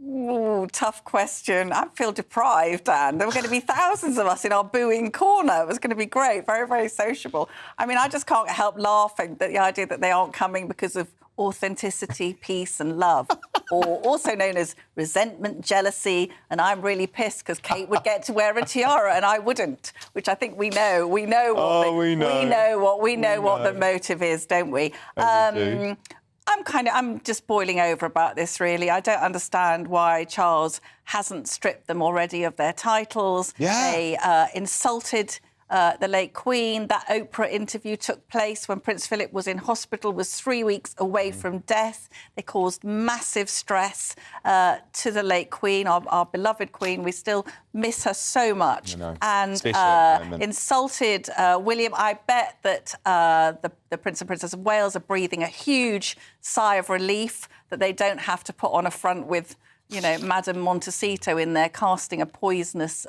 pall over the proceedings. I don't know, Dan. I mean, I wish he wasn't coming. You know, I really wish. I wish neither of them would come. I think they've offended the British people so much. I think my plan for the seating, the fraught question of the seating in Westminster Abbey, is, as people know, Princess Eugenie is now hugely pregnant. So I think if they could put Harry behind the Duke of York's daughters, he might not be seen at all. So he can be shielded by the bump. I'd quite like him to be placed right next to Prince Andrew, because I just know that it would annoy him a lot. Sean, look, from what I'm hearing, and I reported on this yesterday, Kate in particular is hugely relieved that Meghan will not be there. But now she's going to have a real job on her hands, because I'm seriously worried that if William has any opportunity to be alone with Harry, I think there might be another dog bowl punching match going on. So Kate's going to have to keep William away. Because the thing about William is he feels so betrayed by Harry, and it's going to be very difficult for him to be in the same room as this treacherous bloke. Look, let's answer a couple of questions. King Charles is having Harry come because it's still his son. Yeah. And he still wants to see his grandchildren. That's always been my line on this. Your grandchildren. Keep contact with your grandchildren. Secondly, coming alone does two things. It increases the chances of some kind of decent conversation going on, because you just don't have to deal with Meghan and all of the drama that is Meghan. And I actually think the coronation will be better without her, because it won't be a sideshow that distracts. Because the thing about a coronation, it's not just for Charles, it's for the country. Yeah. Be you a royalist or not, this is an event in the country. So let's make it about what it is actually about, the king getting a crown. That's the first thing. But isn't it cruel that they've kept the grandchildren away? Because look, I'm actually with Alison. As you know, I was campaigning for Charles to rescind the invite to both Harry and Meghan. But now that Harry's coming, right, and he's like a miserable shell of a man these days, especially when he's on his own and he doesn't have his master telling him what to do. But at the very least, could he have not brought the two grandkids, not to actually attend the coronation, but so that at the family event afterwards, Charles would have been able to be surrounded by the grandchildren from both William and Kate and Harry. This is where you see everybody says, oh, it's Meghan whispering in Harry's ear. I think Harry is a grown man and is making some of these decisions because he should have brought those children. Regardless of the argument he's had with his father, they are grandchildren and should be here. They should be in the mix. They absolutely should be in the mix. I think if Harry's... Why does Prince Charles never... King Charles, excuse me, never visit Montecito? Because he's the king of England. He's busy. Come on. He's got stuff to do. He's been the king for less than a year. Also, do you know what Harry has just done to King Charles over the past 3 years? He has attacked his own father, who funded his life for years and years and years, in an international TV interview with Oprah. And then, in the most revolting tabloid, tawdry tell-all, Spare, he actually recounted the words of a conversation that he had with a grief-stricken Charles at his own father's funeral. So I'm sorry, if you expect King Charles to be tottering off to Montecito, you've got another thing coming. I just think this is all like a bit Schrodinger's Meghan, isn't it? Because What do you mean? furious either way. Yes, that's true. You're simultaneously furious that she's not here, but then you're also furious at the prospect of her being here. You're just furious about this woman. I think many people in the British public are furious. And whatever happens, do you know what makes you me are laugh? correct. But let's be clear, that is of her own doing, and I think the real risk she runs Hang here. on, wait a Hold on, second. Harry may come back and start the process of healing with the public, But Amy, and she won't can I be just involved. clarify a very important point? Because Joanna Jarju tried to claim this earlier in the show. I am just as furious at Harry.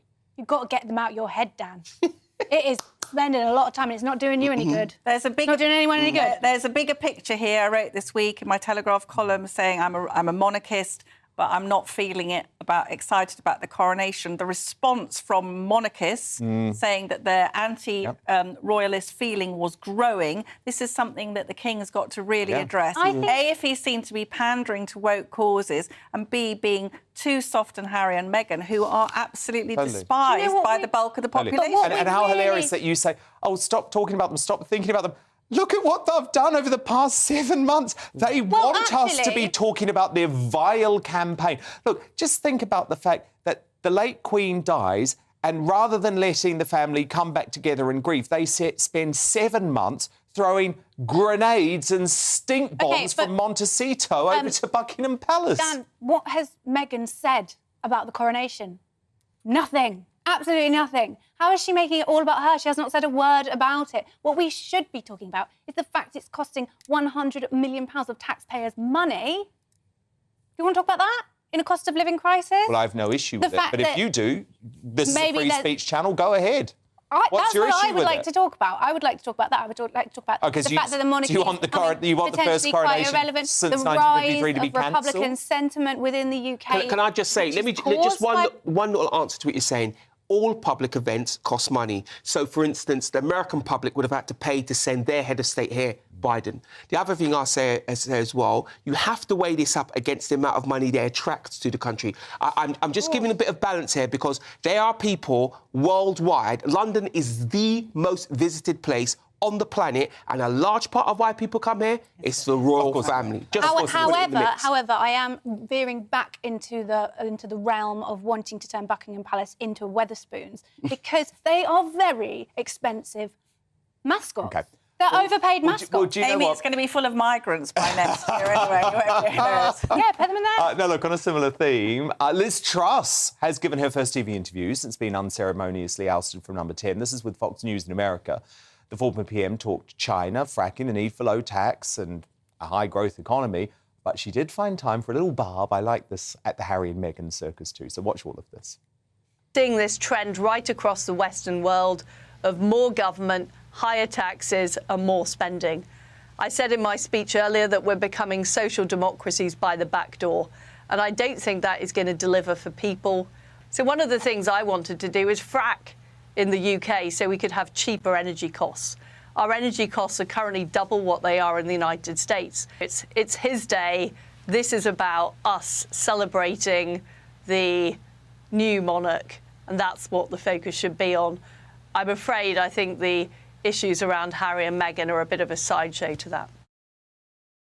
Well said. What a shame Truss was stitched up as PM in that wholly undemocratic coup. She was no doubt our best chance of escaping the warped socialist democracy that she's long been warning about, and I think will continue to warn about. Amy Nicol, Sean Bailey, Alison Pearson, do stand by because coming up is Harry's solo attendance at next month's coronation winning him plaudits from our superstar panel? Well, you'll find out as we reveal tonight's greatest Briton and Union jackass. But next and uncancelled. After losing £5 billion in value in just 6 days, has Bud Light committed commercial suicide by teaming up with the trans influencer Dylan Mulvaney? And as BMA baron, Dr. Robert Lawrenson is slammed by his own father during the latest doctors' strikes, has the left been infiltrated by the privileged liberal elite? Well, the Baron of Fleet Street, Calvin McKenzie, he's live in 2 short minutes.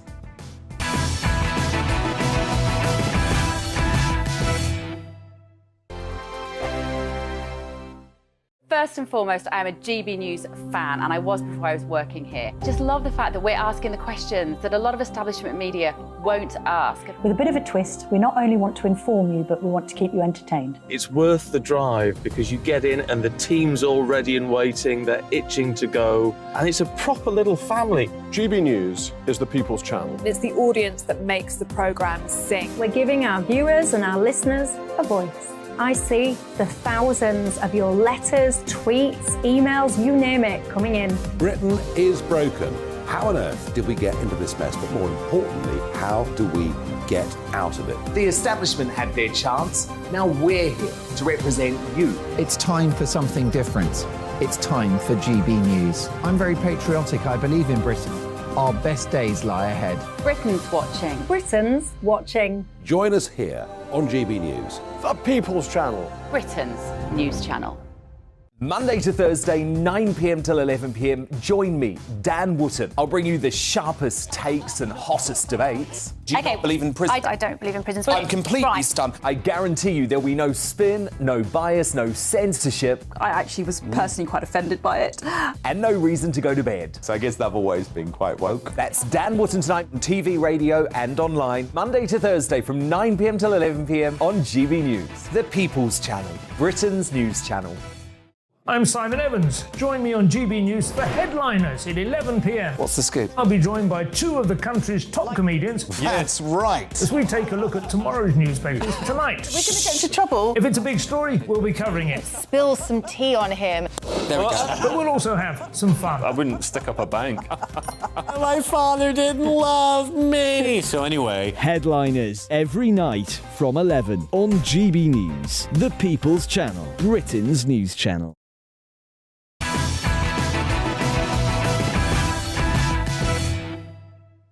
Time now for Uncancelled. And this is where Britain's top commentators speak out on controversial issues without the fear of the cancel culture sweeping the rest of the media.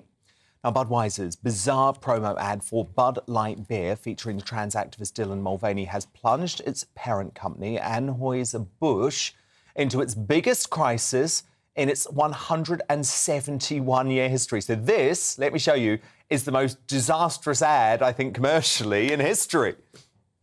This month, I celebrated my day 365 of womanhood, and Bud Light sent me possibly the best gift ever, a can with my face on it. Check out my Instagram story to see how you can enjoy March Madness with Bud Light and maybe win some money, too. Love ya! Cheers! Go team! Whatever team you love, I love too. So on the back of that commercial tie-in, the company lost a whopping £5 billion in just 6 days in market value. And execs for the company are now trying to blame low-level staffers. But Bud Light's Vice President of Marketing, Alyssa Heiner-Shayed, on the eve of the promo, outlined her intention to make the Bud Light brand less frat house lad and more woke. Look. It's super clear mandate. It's like we need to evolve and elevate this incredibly iconic brand. Okay, what does evolve and elevate mean? It means inclusivity. It means shifting the tone. We had this hangover. I mean, Bud Light had been kind of a brand of bratty, kind of out of touch humor, and it was really important that we had another approach. Well, Calvin McKenzie, well done to that woke woman, because by trying to stop Bud Light being associated with frat boys, she's managed to wipe $6 billion off the company. Right, well, that woman clearly is right on the edge of getting the bullet. I mean, the truth about the matter is, if you've lived in the States at all, the Budweiser is always about blokes sitting in bars, having a beer, right? A kind of frat community. Older drinkers, I agree. So the issue was somebody had to make a decision. How are we going to change this? It's clearly that lady who decided to change it, and it's that lady who ought to go. Now, what's happened is that the traditional bars in America have started to reject that beer. Why? They've rejected it because their punters who used to have it now don't want it, because that is a very, very powerful image that you've just shown there. When you've seen that, you have to make a decision. Do I want to go with this? Do I feel warm towards this?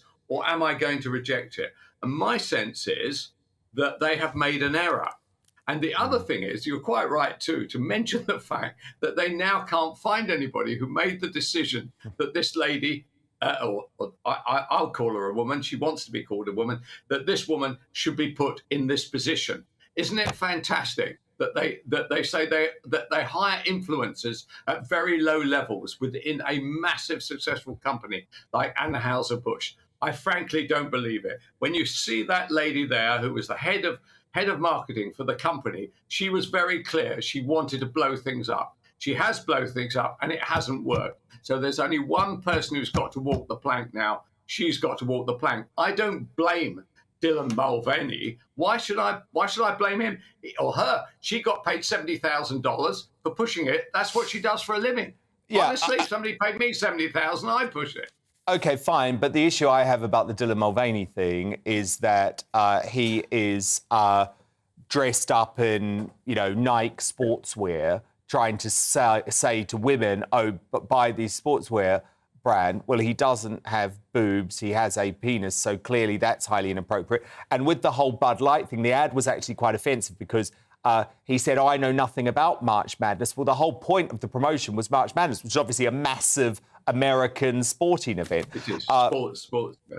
Yeah, but look, I want to move on to this to this man behind the mass NHS walkout of junior doctors, Calvin. So this is the Marxist baron, Dr. Robert Lawrenson, and he's been slammed by his own dad, Calvin, after abandoning his colleagues on the picket line to go on holiday. So this guy has dropped himself in it. He's now had to apologise to everybody. So he chooses to go on to his friend's wedding rather than be involved in the picket, even although he was one of the two co-leaders of the strike.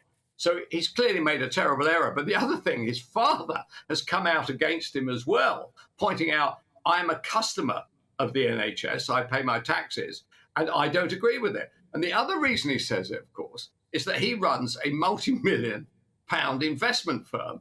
And one of the directors of that firm is his son, Dr. Rob Lawrenson. So my question about this is, does he get paid as a director? And how many hours a week or a month or a year does he do on that when he's not doctoring? I'm not against him doing that. I'd just like to know. There's a whole series of things. And his father says of him, he said he's not a red under the bed. He's not a militant anarchist. Where does all this come from? Isn't that strange? I mean, I rather warm to his dad. His dad is as puzzled by his son's politics as the rest of us are.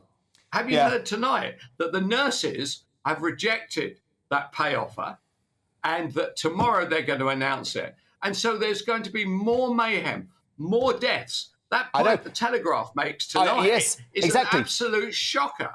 Exactly. Deaths actually being caused. And as you've pointed out, Calvin, for a long time, because you're furious about this, you say the Hippocratic Oath used to be do no harm. Now it's almost like must cause harm.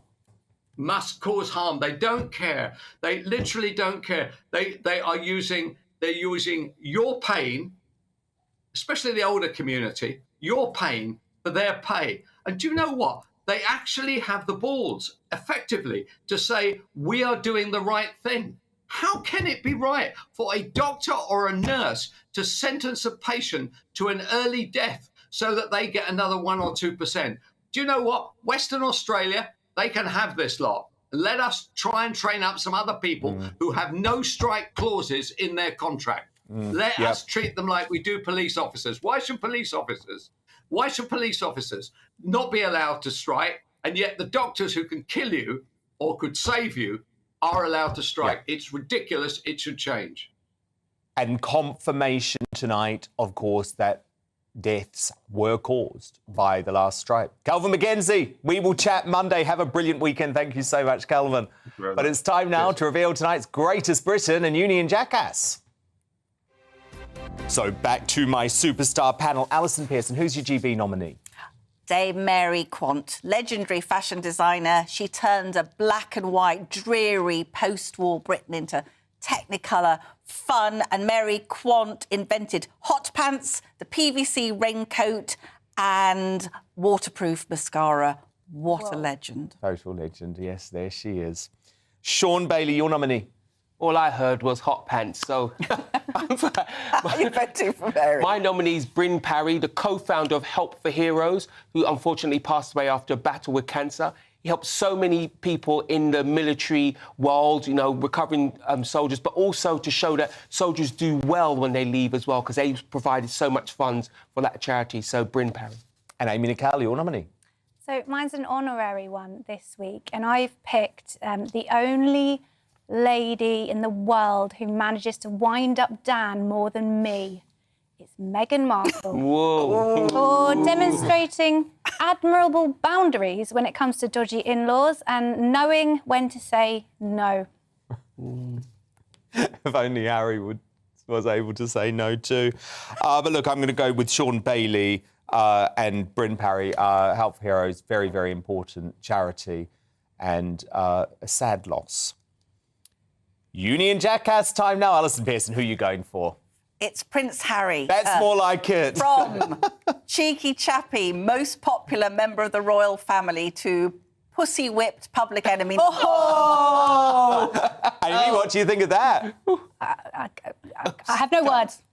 Rendered speechless. Doesn't happen often. Sean Bailey, your nominee. All I heard was pussy whipped. And hot pants. My nominee is Sleepy Joe Biden for his anti-British sentiment. Look, we love our American cousins. It is a really important relationship, not just for us and them, but for the entire world. Need I mention 2 world wars? The whole point is this: Joe Biden should be a statesman bringing the world together, and to be so openly anti-British, I think, is an awful shame. Yeah, well, look, Dame Arlene Foster on this show earlier in the week said Biden hates Britain, and I think this week he proved her right. Amy Nicole, your nominee. So this is a clip that caught my eye on the Twitter this week. Her name is Jasmine Cogan, and she's a young Conservative who lives in Cardiff, who thought it'd be a good idea to put out a clip of herself saying how from living in Cardiff, she's decided that the Welsh have a very low IQ. And I think we have this, actually. Alison's furious already. We have this to look at. And I find it so tough to find someone who is intellectual on my level and who is actually witty and inspired and incredibly driven. Like, people are just so okay with mediocrity in Wales. And it's vile to be around. It's disgusting. Yeah, not a good look, right, Alison? Not a good look. They're all laughing at her behind her back, Dan, I can tell you. Yeah. Now, look, I am going to go, though, of course, with Alison Pearson, Prince Harry. He is our Union Jackass for obvious reasons that do not need to be explained again. But thank you so much to a brilliant superstar panel tonight. Alison Pearson, who has an excellent column in the Daily Telegraph tomorrow on this whole BBC Twitter debacle. I've had a little preview. It's very good. Sean Bailey and Amy Nicole as well. Thank you for your company throughout the week. I'm, of course, back on Monday night at 9 p.m. Next up, though, it's headliners with their irreverent take on tomorrow's newspaper front pages. Good night.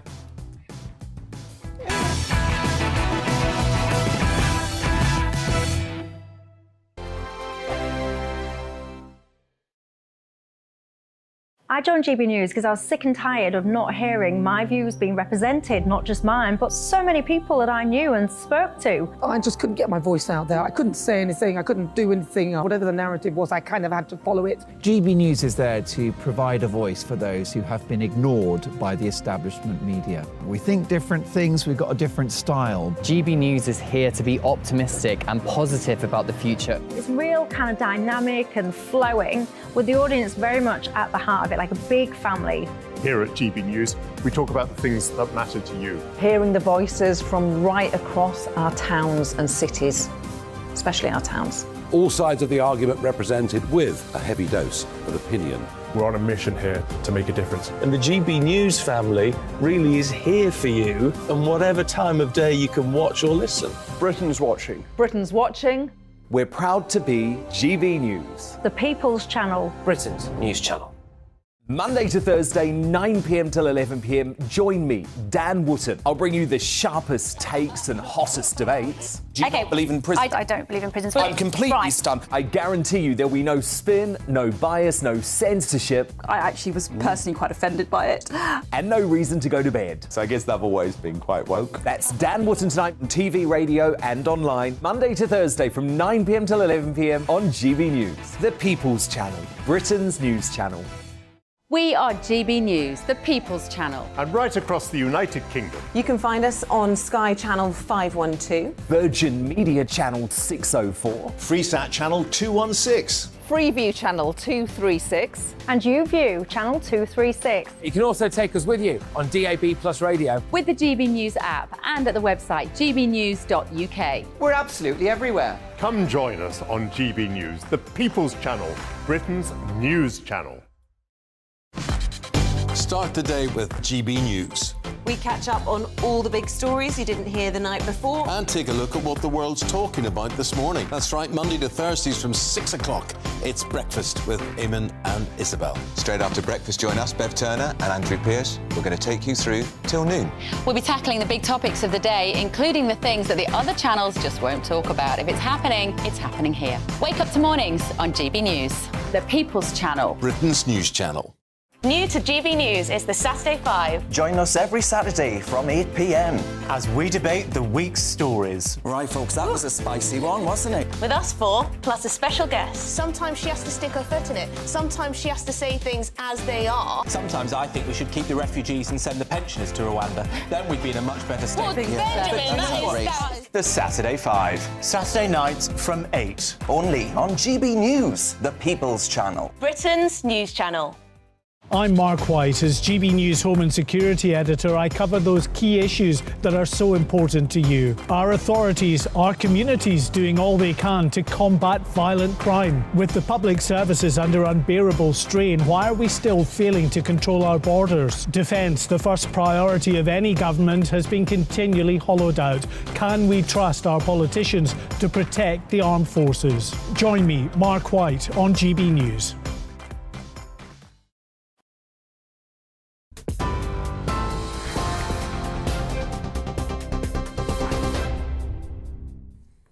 You're with GB News. In a moment, headliners. But first, let's bring you up to date with the latest news headlines. And President Biden says the UK government should be working more closely with the Irish government to support Northern Ireland. In a historic address to the Irish Parliament earlier on today, Mr Biden said the Good Friday Agreement has had a significant and positive impact, and he urged those assembled to ensure that political violence must never be allowed again to take hold. His comments received warm applause as he spoke in front of his son, Hunter, and sister, Valerie Biden-Owens. President Biden also spoke of the shared history between Ireland and the United States, and he touched on the events that tie the two nations together. These stories are the very heart of what binds Ireland and America together. They speak to a history defined by our dreams. They speak to a present written by our shared responsibility. And they speak to a future poised for unlimited shared possibilities. So today, I'd like to reflect on the enduring strength of the connections between Ireland and the United States, a partnership for the ages. Now, the FBI has arrested a US National Guardsman named as Jack Douglas DeShera in Massachusetts, following the leak of over 100 highly classified Pentagon documents. The leak is believed to be the most serious security breach in years. Some of the documents are believed to be related to Ukraine's military capabilities,